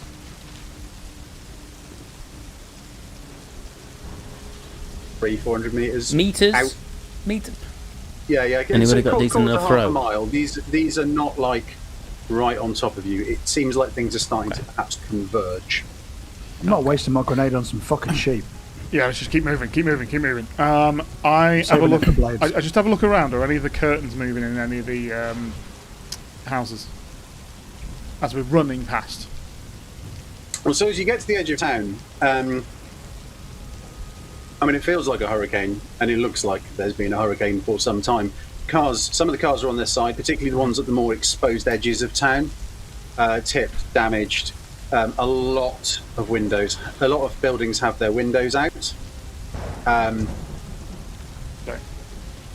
There's nobody obviously about.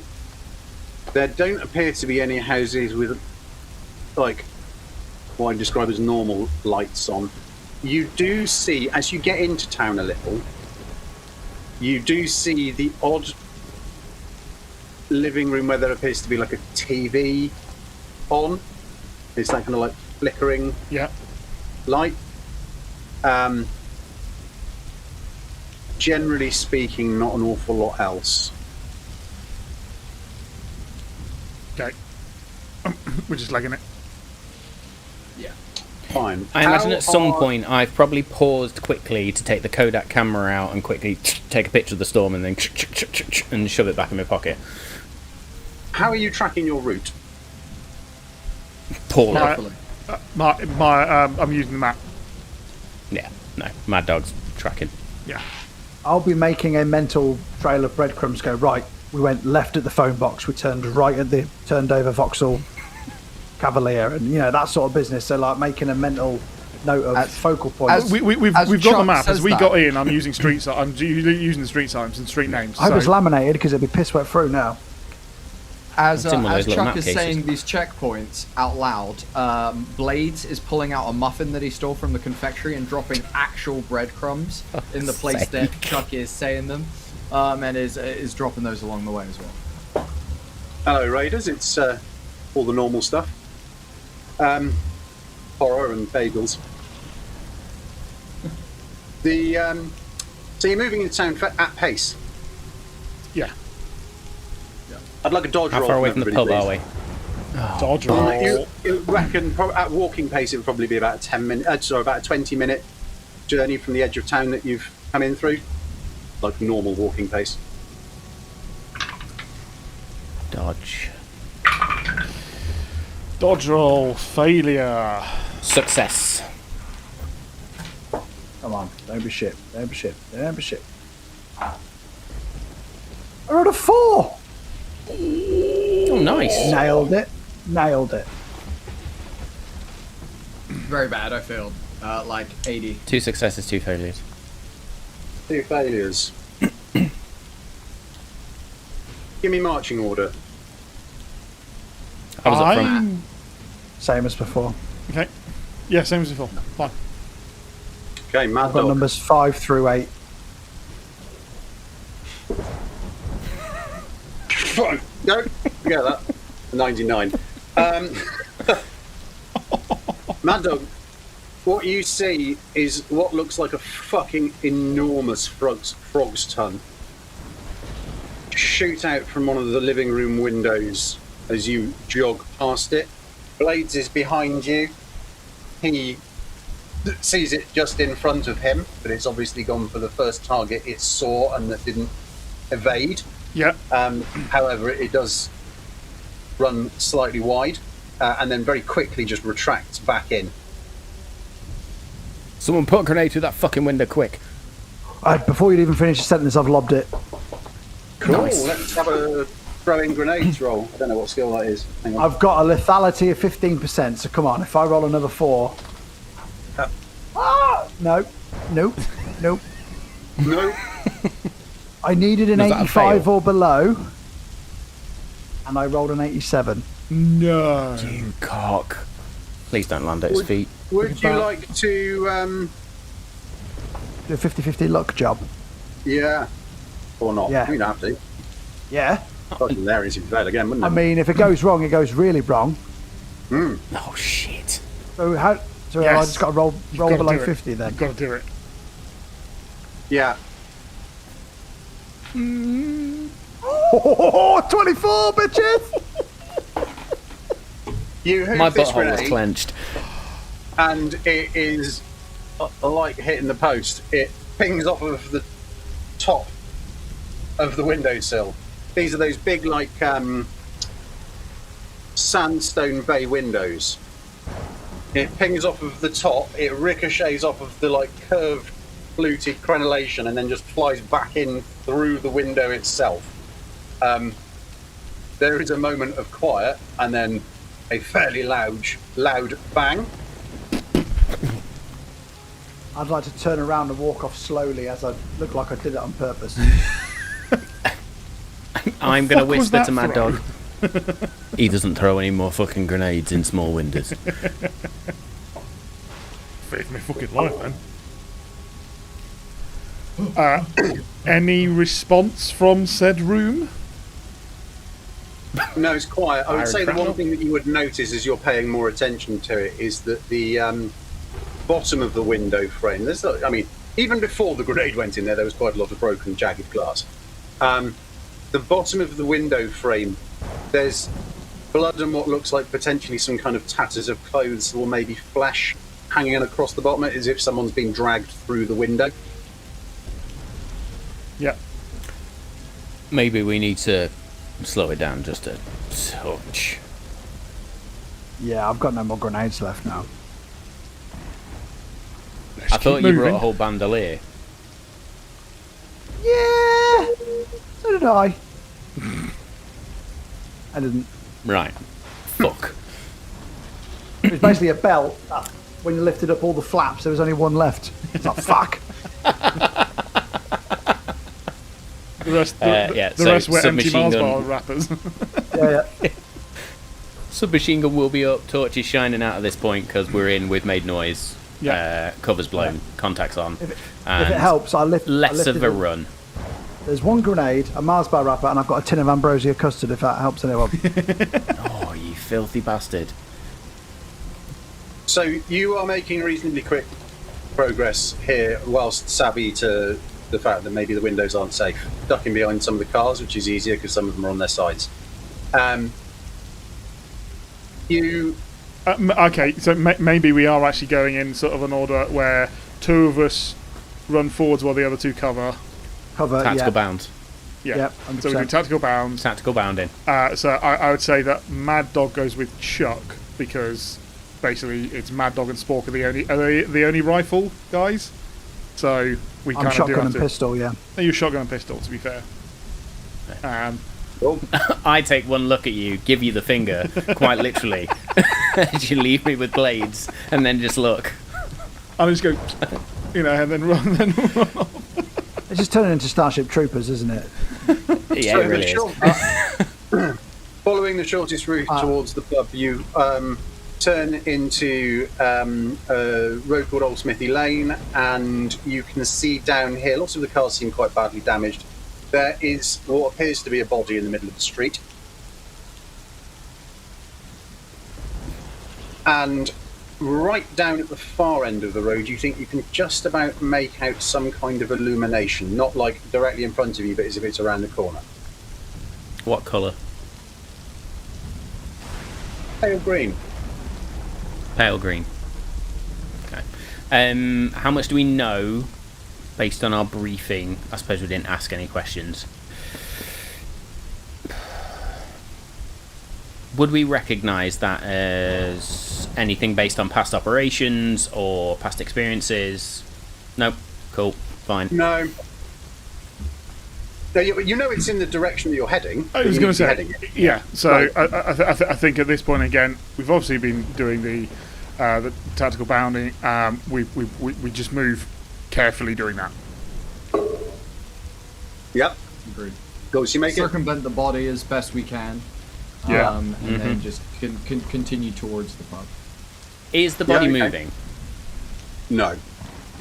Right. As I move past this time, the combat knife does come out and just across the neck as I go forward. Okay, yeah. You slit Larry's throat, that's charming. Awesome. As you do that, out from between two of the cars surges this kind of fleshy mass of, what might have been a dog, maybe, at some point. Got 4 or 5 Contact front. legs. Yeah, definitely contact front. There's something protruding from what would probably be the head end of it, but it's less distinct. I'm happy to light it up. Yep. So I'd like to do a burst shot into it. Yeah. So, what did you say I had to be? An 80. Yes. Just at 79. Fuck me, these are close. Jesus Christ. Yeah, cool. Okay, so you absolutely do light this thing up. How much damage? 8. Yeah, you tear it to shreds. It collapses in the street. There's a kind of like clinking, clattering noise as it does. It doesn't move. What does move, however, at the end of the street is some figures in garden at the corner. Where we're going or somewhere else? Yeah, where you going? Okay. Ooh. Hang on, I should probably check the range on that, shouldn't I? Ooh. Who was on point? This is about to turn into hot fuzz, isn't it? Ooh. Nora? Who's on point? No. Who was first on that bound? I was back of the body, so I'm assuming you were slightly further forward. I would be slightly further forward because you were doing That that. means So me and Chuck are me and you at the front then. Yeah, so, Yeah. so I'm on point. You're on point, okay. Well, the good news... Like Sorry, a mate. ballerina. Are you wearing any armour? Nope. Oh, Unless you count my Excel's armour. I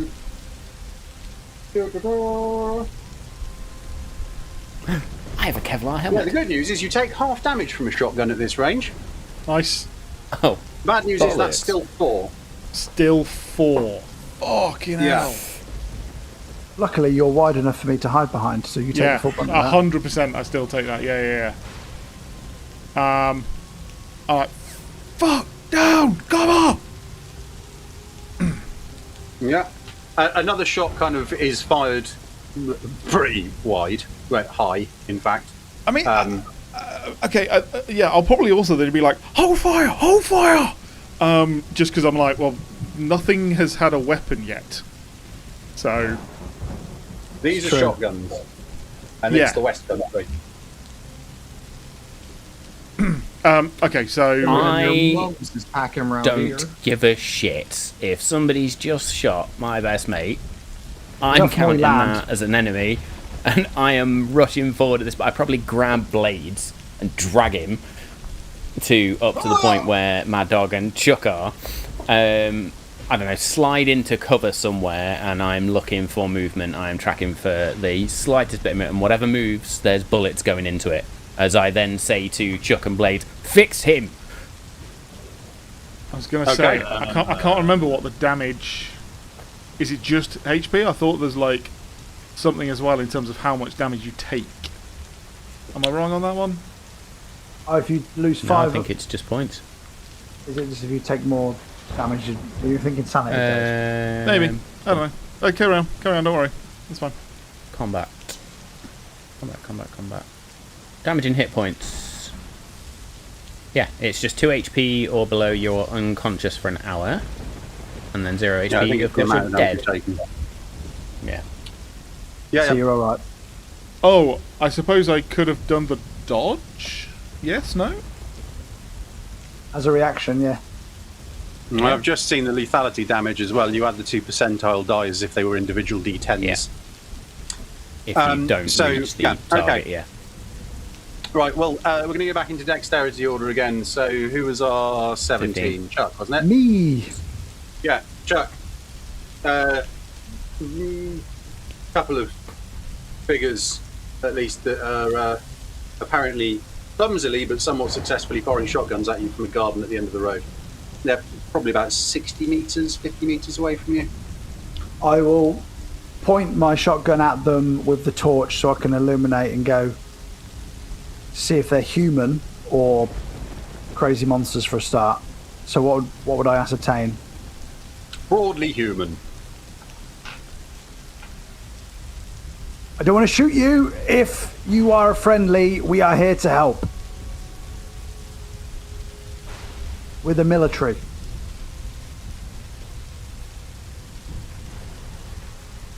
Fuck you.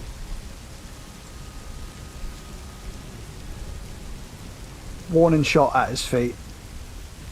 Well, so Said they're, we're in a here. garden. They're behind like a low garden Oh, okay. wall, slashing some hedges.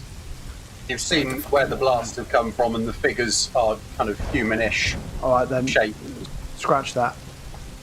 I've got every survivor out on all of my missions. If you want to be part of that, come with me.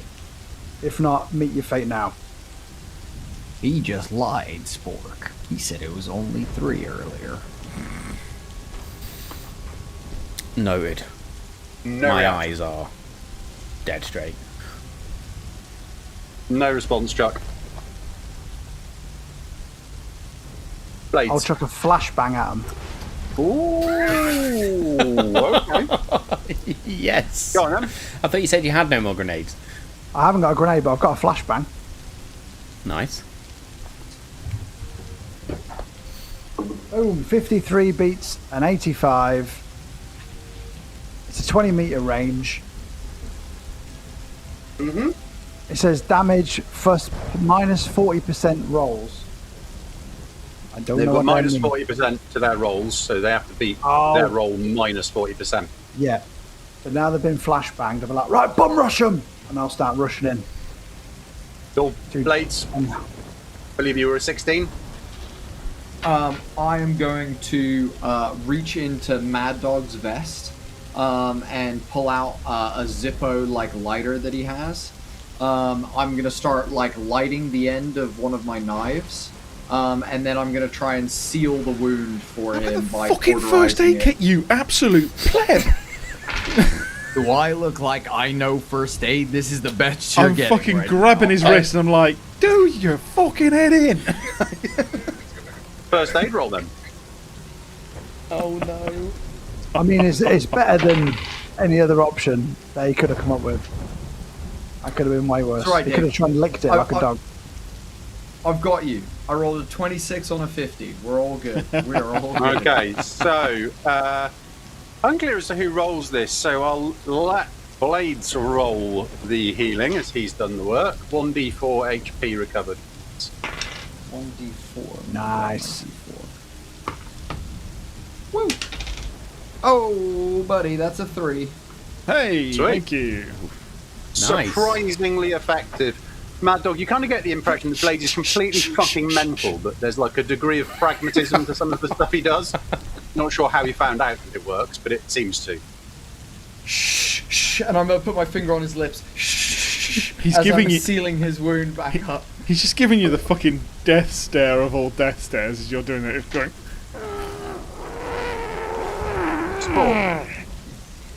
It's Good. Great job. Gonna Great job. fucking shit in your bed.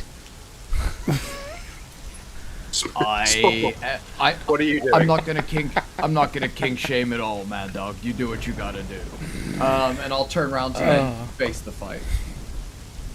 Despite Matt losing his cool, then I think Spork is his eyes for the first time have gone into that pure. This is combat now. This is violence. This is where I live. Not quite the 1,000-yard stare, but I am looking ahead at everything. And as Chuck dashes forward post flashbang, I'm hoping it is disoriented whoever the couple of people are down there, and they're probably stumbling around or something like that. And if they are out in the open, I am going to full auto my machine gun and see if I can just spray the absolute shit out of them, because I am not a happy bunny. Not fully out in the open, but it was a low garden wall and some hedges, and they've definitely fucking stumbled out of it. There's a lot of swearing. Very good. You can see them kind of fumbling to try and get more rounds into shotguns that they can barely see, and they're struggling to kind of stay on their feet, but they are just, fumbling about. Fairly clear shot. Let's roll to hit. You absolute cock. I imagine I got caught with a flashbang as well. I hate percentile dice with an absolute passion. I need an 80. I rolled a 96. Oh no! 96. Yeah, that's terrible. That is really bad. I'm going to say I've wasted 5 rounds off that. There is a slight benefit to this, in that you absolutely fucking muller the small tree that was in the front garden, so there's slightly less cover for them. I can show them. It was cover fire. So next, so they're going to try and return fire. Firstly, I'm going to work out where the first guy is going to try and go. It's going to be at Chuck.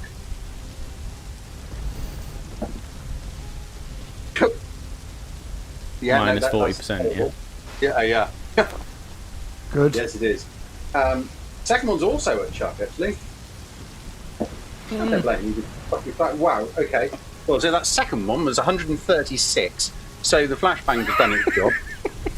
They're fucking back. They're like, it's like a yeehaw wedding, right? Just fucking firing blindly into the sky and swearing. At least one of those Mad Dog, pigeons I'm is going to dead. say you're. This is happening in fairly short order. You're on the floor getting sizzled closed. So, in terms of what you can do, I would say you could get back into the fight, but you're probably not going to be able to actually. You wouldn't be able to deploy your machine gun. I wouldn't. So okay. Can I take what effectively be my whole round to effectively get to cover, maybe an upturned car? Yeah, sure. And I mean, you can use like a pistol or a sidearm or something, but you wouldn't. In terms of having been closed up. Yeah, but what I mean, what I'm going to say is I'm not going to attack this whole round. If you let me, and I'll happily use a pistol or something, but I'm actually going to get to cover, get the LMG out, get it on its legs, get it pointing forwards. I'm not going to do anything else. That is literally it. So I'm now in cover and steady aimed this bad boy right at them. That's excellent. Okay. We are back to Chuck. So after I flashbang them, I'm going to get to them and try and disarm them, because I don't want innocents to die, but they're also hindering progress, so I'm going to try and make them not a threat to everybody else. How are you going to do that? Sheer strength. While they're disoriented, I'm just trying to rip the shotguns out of their hands. Yeah, okay, so let's take that as an unarmed, and I'm going to say with extreme advantage. Because, I mean, they haven't got a fucking clue what's going on at the moment. So I just need to roll below 100, 40. basically, for me. If I fuck this up... If you I fuck rolled this a up, they're 13. tearing you limb for limb for just grossing Nice. I rolled a 13 13. and a 62, because there's 2 of them.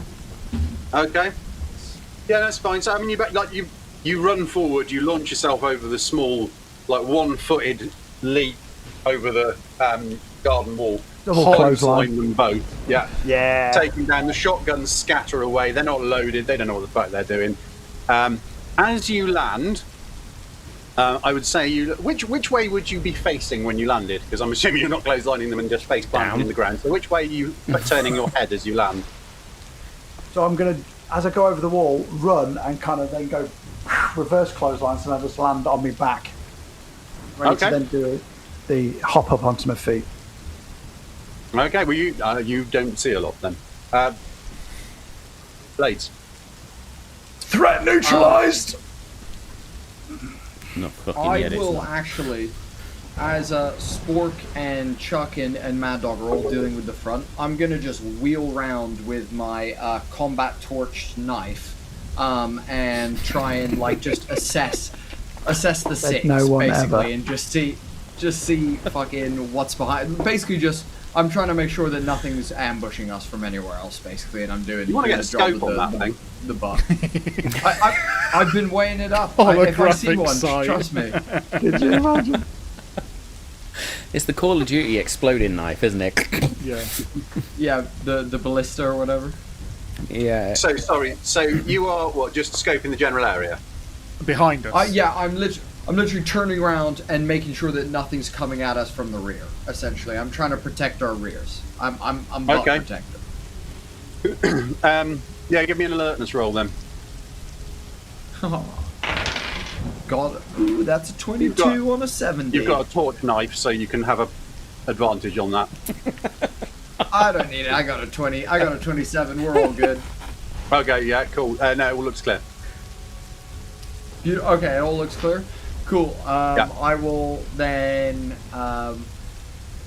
I'll then just like try and position myself not too close to Spork, not too close to Mad Dog, but like so that again we're starting to like come around the side of these things and begin flanking maneuvers and kind of again keep our progression going at the same time. So I'll maybe like bound from one vehicle to another and be like a vehicle away from Mad Dog, basically. Tactical spacing. Okay, yeah, cool. Yeah. Spork. I would shout, and very specifically, Chris, you're good! I'm good, Spork, I'm good! And at which point, hearing Chuck saying he's neutralised the threat, I am going to run very quickly, hop over the wall, I've got cover! and probably point blank with the pistol both of these people if I can. But if not, I'll take one of them. Let's see how well you do on the first one. Okay. Are they classed as incapacitated or unconscious? No. Totally helpless?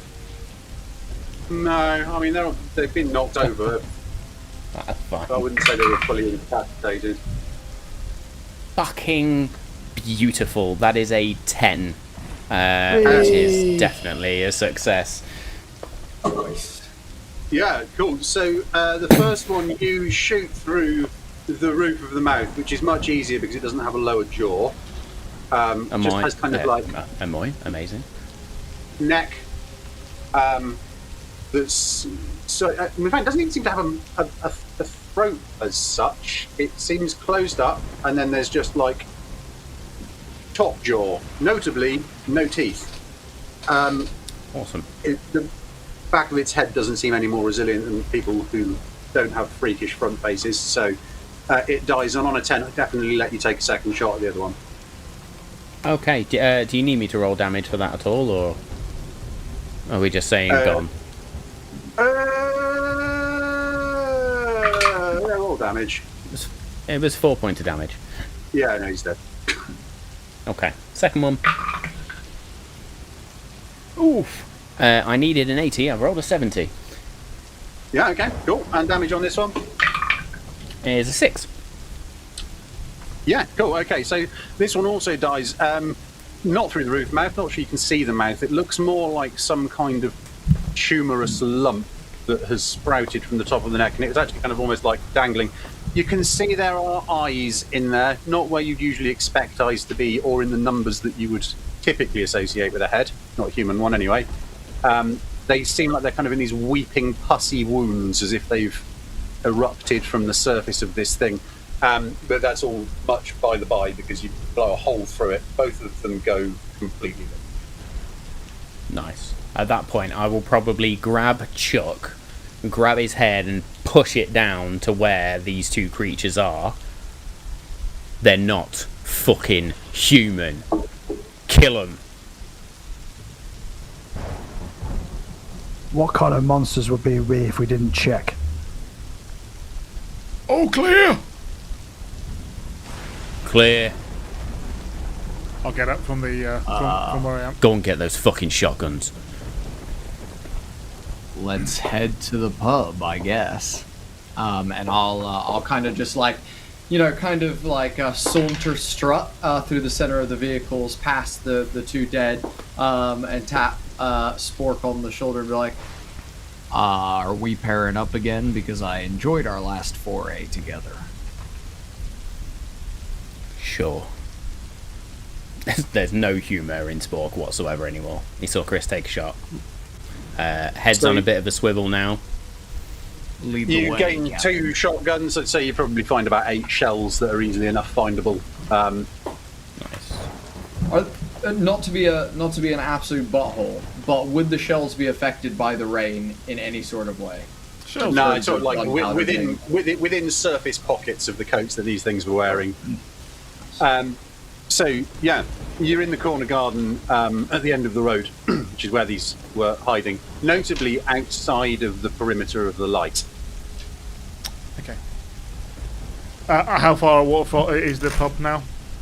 Well, so if you look around the corner, you can see the street is lit by a pale green light that spills out of the window of a nearby pub. Okay. Unremarkable, apart from the large black masking tape delta that has been put on the front window. Inside, you can see a figure standing with a pistol kind of loose down by one side. Obviously attracted by the gunfire. As he sees you, you get quite a cheerful wave and he heads towards the door. Mad Dog was just about to pull out a torch to like point at them, and it was like, oh fuck it, never mind it. And I'll look at Yeah, I'll Spork just and whistle go, and wave I everyone assume go. we're shooting these people too then?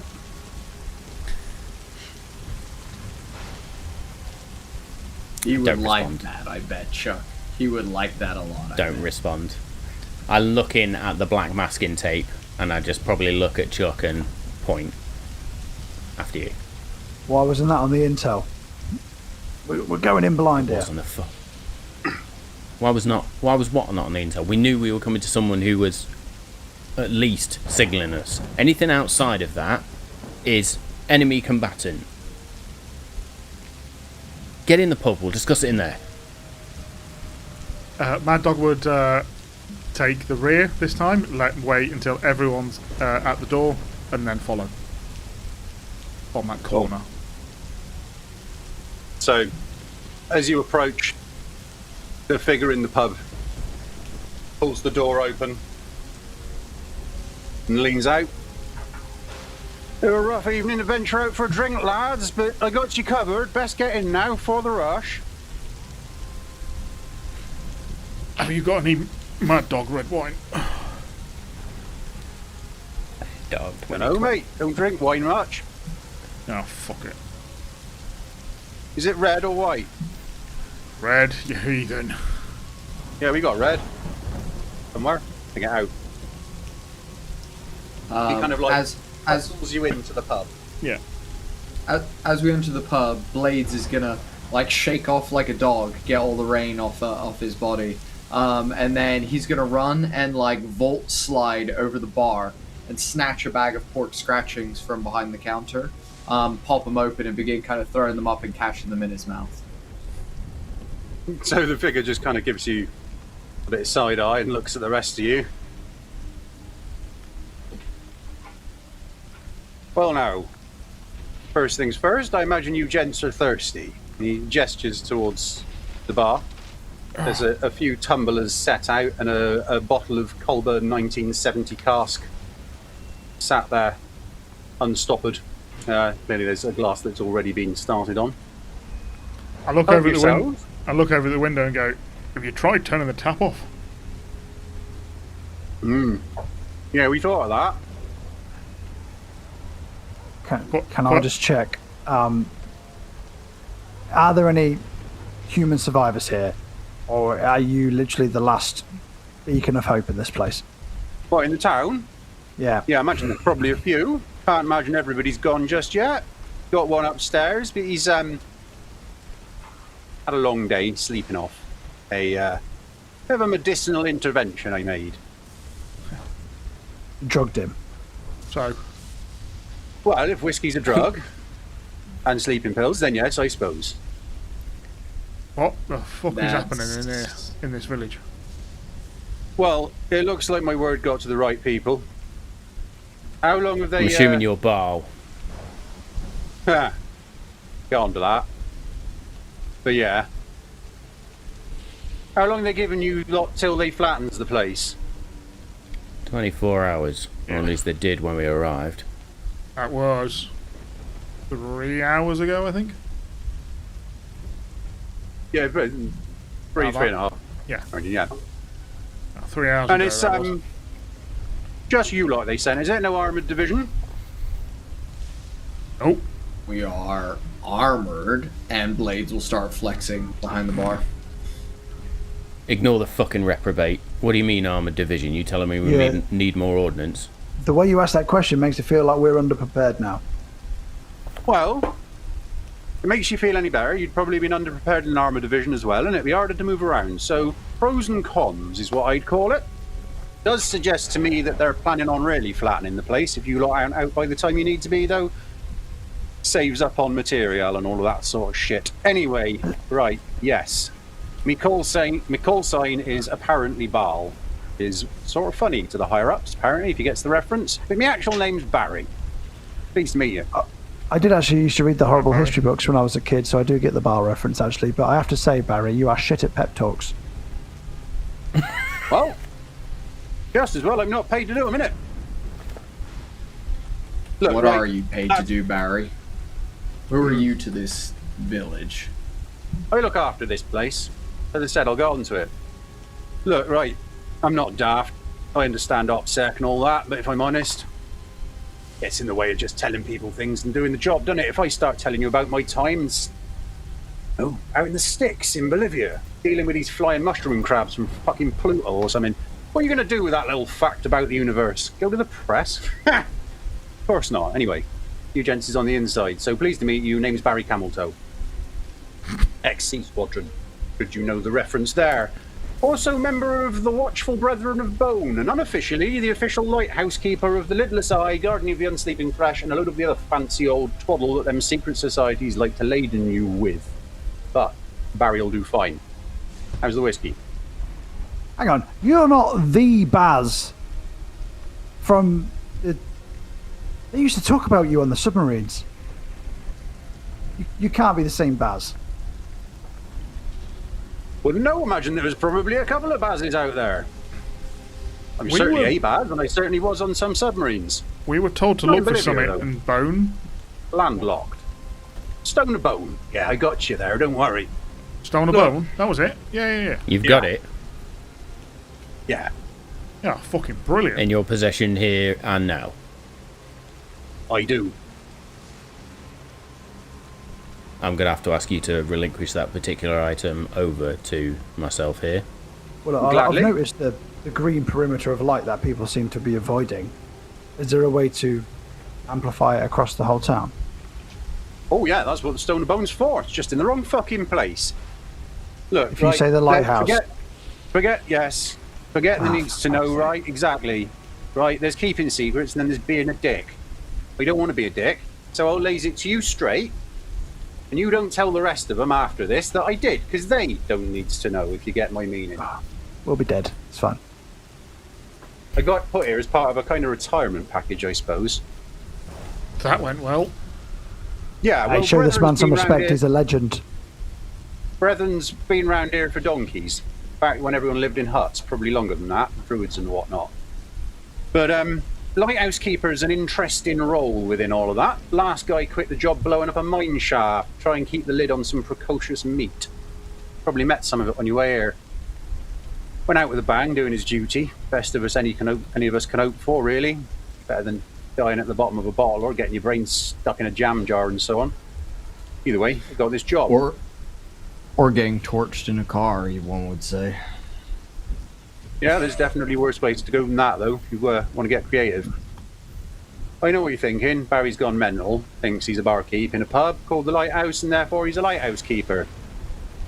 Pretty much part of the cover, isn't it? What web we weave and all that. Hidden in plain sight. So Genius. overt, it's covert. This is That is hard to say. this is a lighthouse, as it happens. One of two.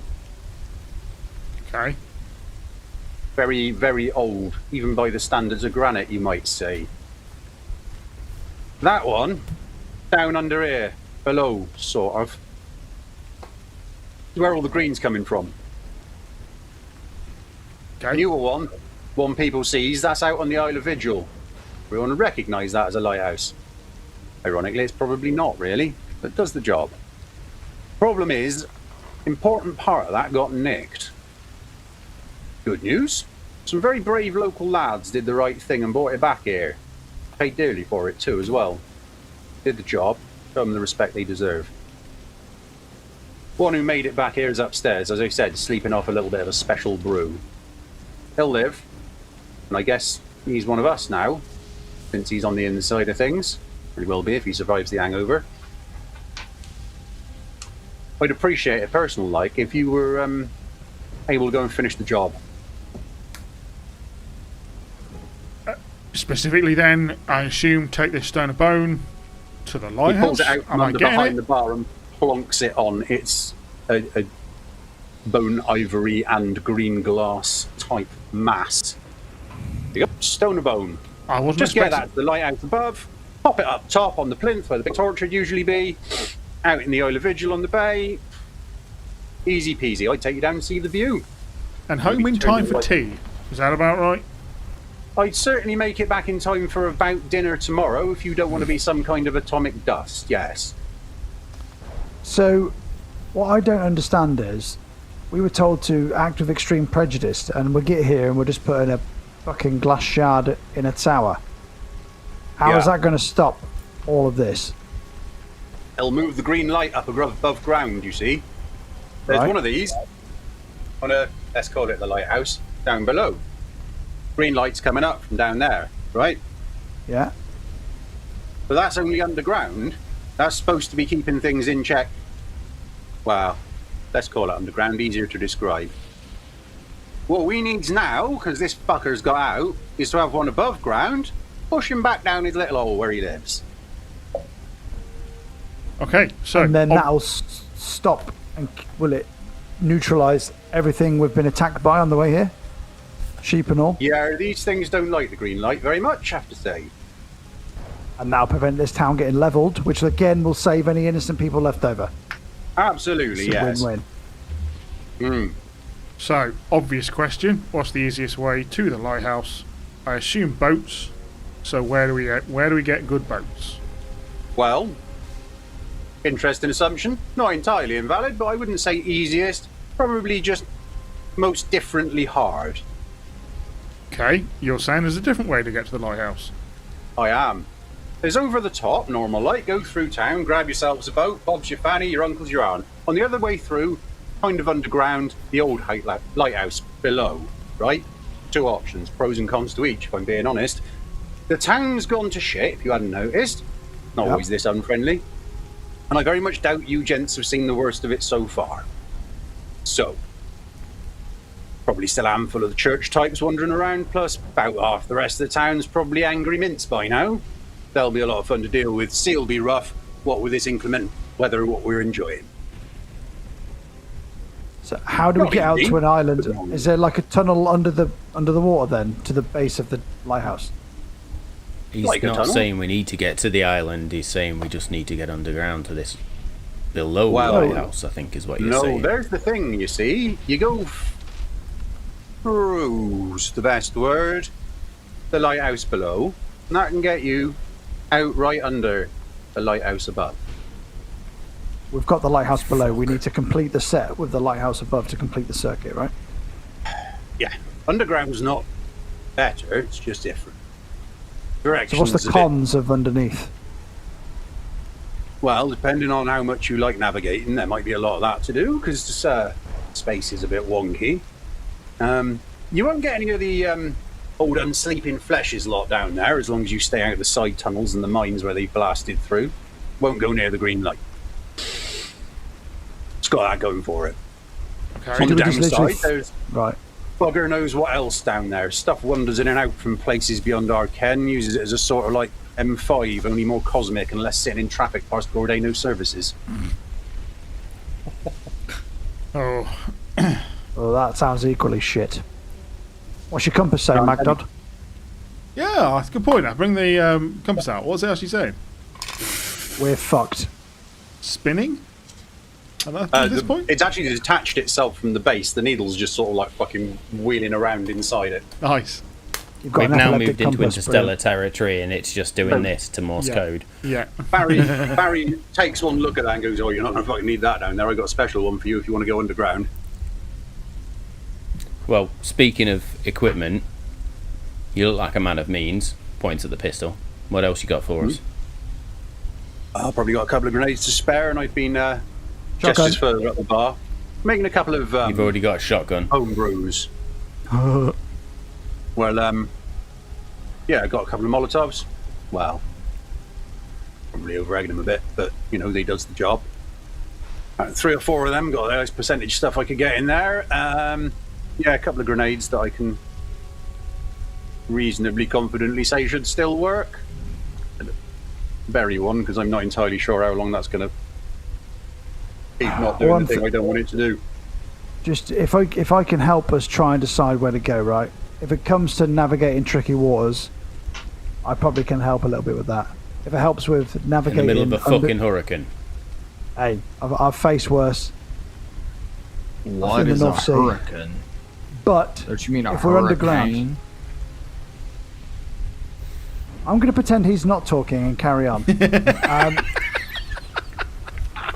If we're going underground, I'm a kind of semi-demolitions expert, I might be able to see where normal underground tunnels start and mines begin to help us not fall into that trap. But I'd be honest, I would probably feel safer against the devil I know than the devil I don't above ground.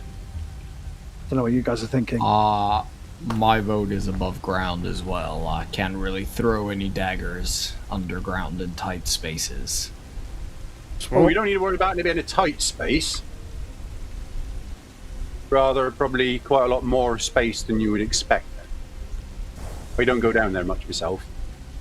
I'd enjoy the track. But you're saying it's safer, theoretically.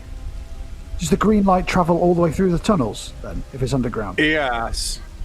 Oh, You need to stop thinking less in the form of tunnels. It's a space. I've Is done there a the path old route that once. gets us from here to the fucking lighthouse? Oh yeah, there's a big black delta spray painted right at the bottom of the stairs, so you can't miss it. I put that there last time I went down, so I didn't have to fucking wander about as long. well, have you It's got a not- map that you could draw us then on how to get there? No, Brilliant. not really what you describe as mappable space. So it's fucked. So Have they mentioned I'm not to you liking anything this about one, Chris. spatially I'm not liking divergent it. environments? that came up, yeah, and we've got to. So, if I understand, we've got the devil we know up here. We've got these enemies. We've got whatever you're saying, the church people. God knows what that means. And we've got open water in a hurricane.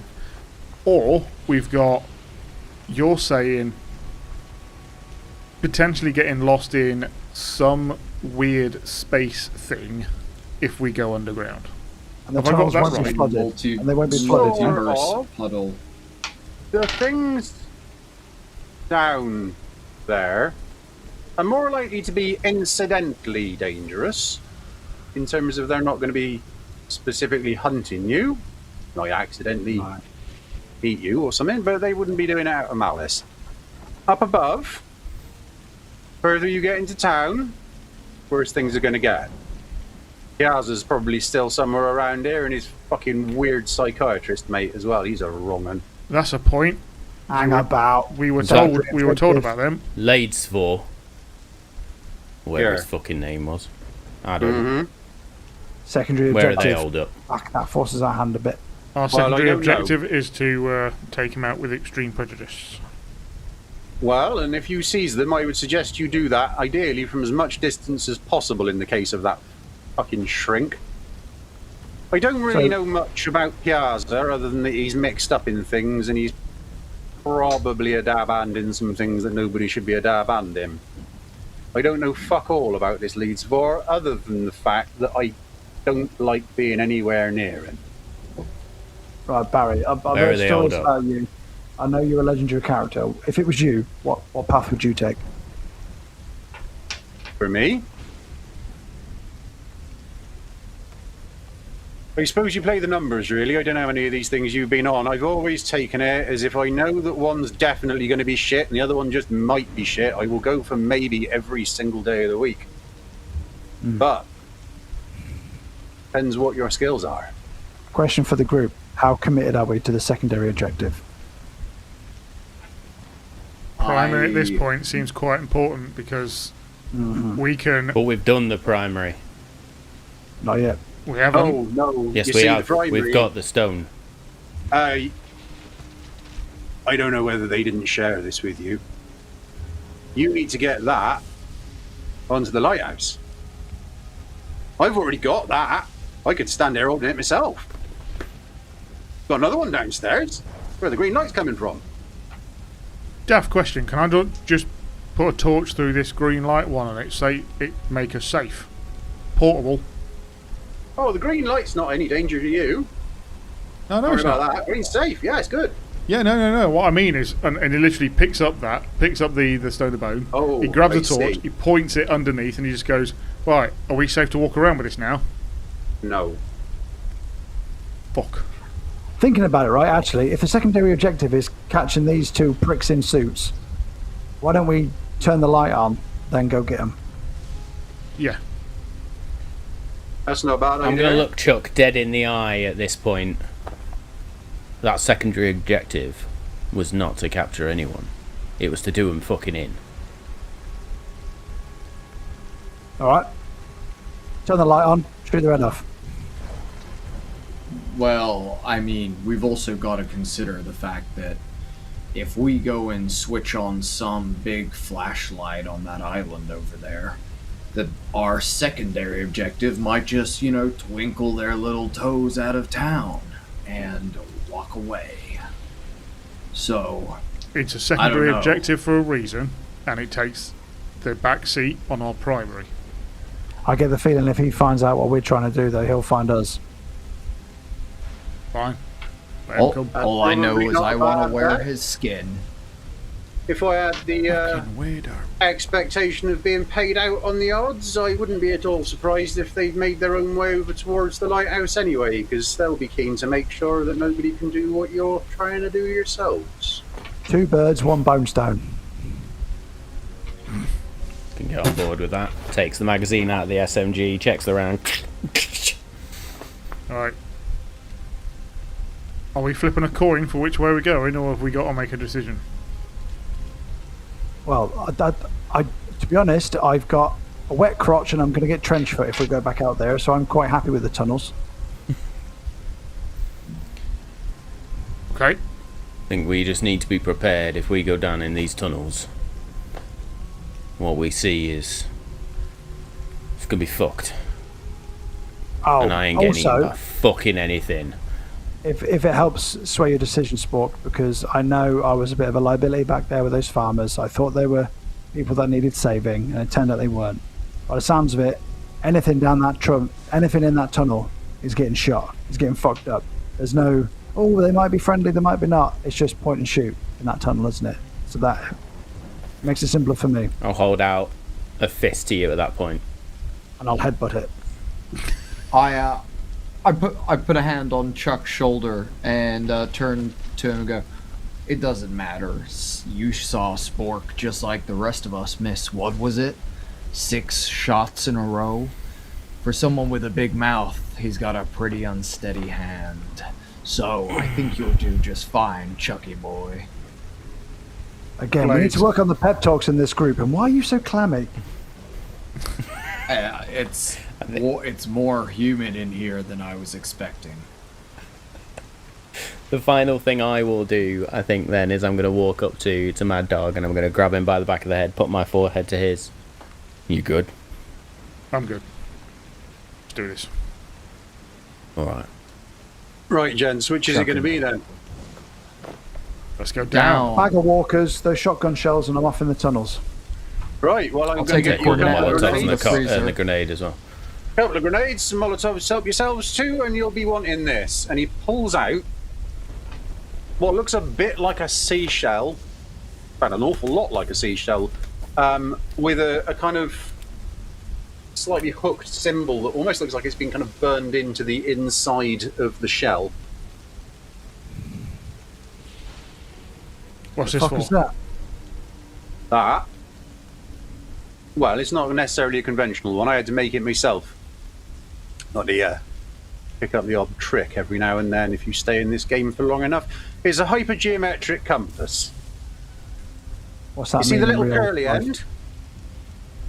Yeah. Right, it's got a little flat bit here, and it goes up, and then there's like a hook, right? Imagine the hook end is like an arrow.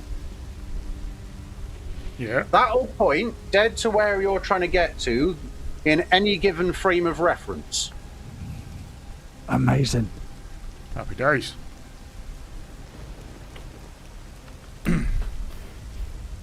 Well- Barry, before we head out, can I ask you a question? Certainly. Do you have any of those ice creams that are in the shape of a cone with that kind of like white stuff and pink swirl? I think they call them cornettos or something. Do you have any of those lying around? Other ice creams are Mate, available. not a cafe. I'll be down by the beach. You Tell you what, don't if you want a sell ice cornetto, creams you in need your to go and pub? stop this. No, we don't sell ice creams in my pub. What fucking pub sells ice creams? Like Soleros and shit. I'm For the not practice, from around everything this else that area. Blades has done so far since he's come in, Barry's just kind of turned a bit of a blind eye to, but he's just looking at this. Look, now he's looking at you like you're falling out the fucking trees, like, That's the weirdest thing you've ever said. corners. You find this place? This point, Right. I'll take out a tenner and I'll put it on the bar for the drinks, Baz. Oh, well, take it on a down payment. You can have another round when you get back. We'll know you've done the job because the storm will stop, okay? So you I'll just send make sure word that as you soon and as they do. Suggest that we have a debrief back here. I'll have the glasses waiting. there. Keep that loaded. Look after whoever it is upstairs. I imagine they've been through some shit. Mad Dog, are you sure you don't want to go check on that bloke upstairs? Have a chat with him. Well, fuck would I want to speak to him? It'd be funny to have you on screen twice talking to yourself. That's all right. Right, lads. You'll follow me. It's through the beer cellar. Grab your stuff. Mad Dog's starting to put his shirt back on. He's actually been tending to the burns instead of wounds now, and just been putting some gel on it, and you know, and just sorting that out. Yeah, just Right, Dribbling so on his own say chest. you filter down. Barry shows you what a couple of you saw in the first half. The beer cellar has a door at the other end of it, which takes you down into a room, which takes you down into another room, that takes you down into another room, that are all identical. The light gets a little brighter. By about the 7th or 8th room, he stops. He's right. This is where it starts proper. Hopefully there's not fucking 14 of those on the way back like it was last time. if that wasn't as fucking weird as it. Oh, look. Keep your wits about you. I can't tell you a lot. Don't assume anything you meet's friendly, especially if it tries to seem like it is. Try and hold your stomach when everything goes flat. I really don't like that bit. And if you hear his music, turn around, you're going the wrong way. I'm less confident Kevlar now. helmet on. Good luck, lads. I'm going to point out probably Mad Dog picked up the stoner bone. if someone else picked up the compass. Yeah. I picked up I'll let crisps and Chuck take the shotgun shells. compass. I was going to say, I've Chris got is the the better navigator in here. I am don't know. avatar, I'll take a yeah. Molotov or two. I really don't know if I am actually the best navigator here. Well, I'm used to I maritime definitely am not. stuff, so I might be good at navigating. Maybe you need to do it. Have you got good navigate above table? Well, let me actually check. I'm fucking talking a big game here. Yeah. Let me actually check my Mine navigate is skill. 10. Navigate. Where the fuck are you, navigate? Right inside. There's a search Fit me Way function. down. It's a 50. Yeah, you're better than me. I shall navigate. And I've got 70 for search, actually. Oh, yeah. Oh, nice. Okay. Nice. Okay. I'm going to take a Molotov. So, yep, go for it. As I said, there's 3 Molotovs, 2 grenades, and the hypergeometric compass up for grabs. You start filing down the steps. We will leave what's happening below the Lighthouse Keeper's Respite for now. Above ground, town is, as town has been for some time now, mostly quiet. Some houses there are the unaffected, hiding, shuddering, typically lights off. Every now and again, someone will decide they're going to go and find out what's going on, see if they can get help. They don't tend to come back. Down near the harbour, a lifeboat is being prepared on a lifeboat ramp by a group of people.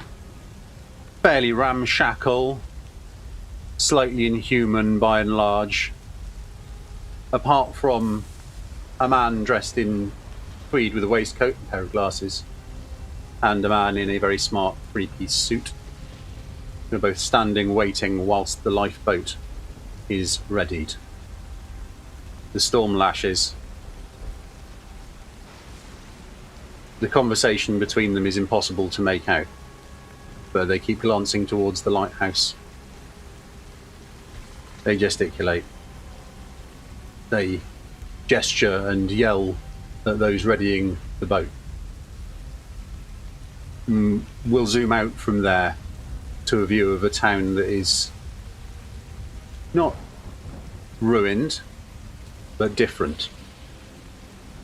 And it is yet to be determined whether that difference is a seed which will grow and change the wider area. Whether this hegemonic restructuring is a full reordering of the world around, or a unfortunate and extensive cover-up that goes down in the records of Delta Green. We'll decide that over the next 2 weeks. In the meantime, thank you, everybody.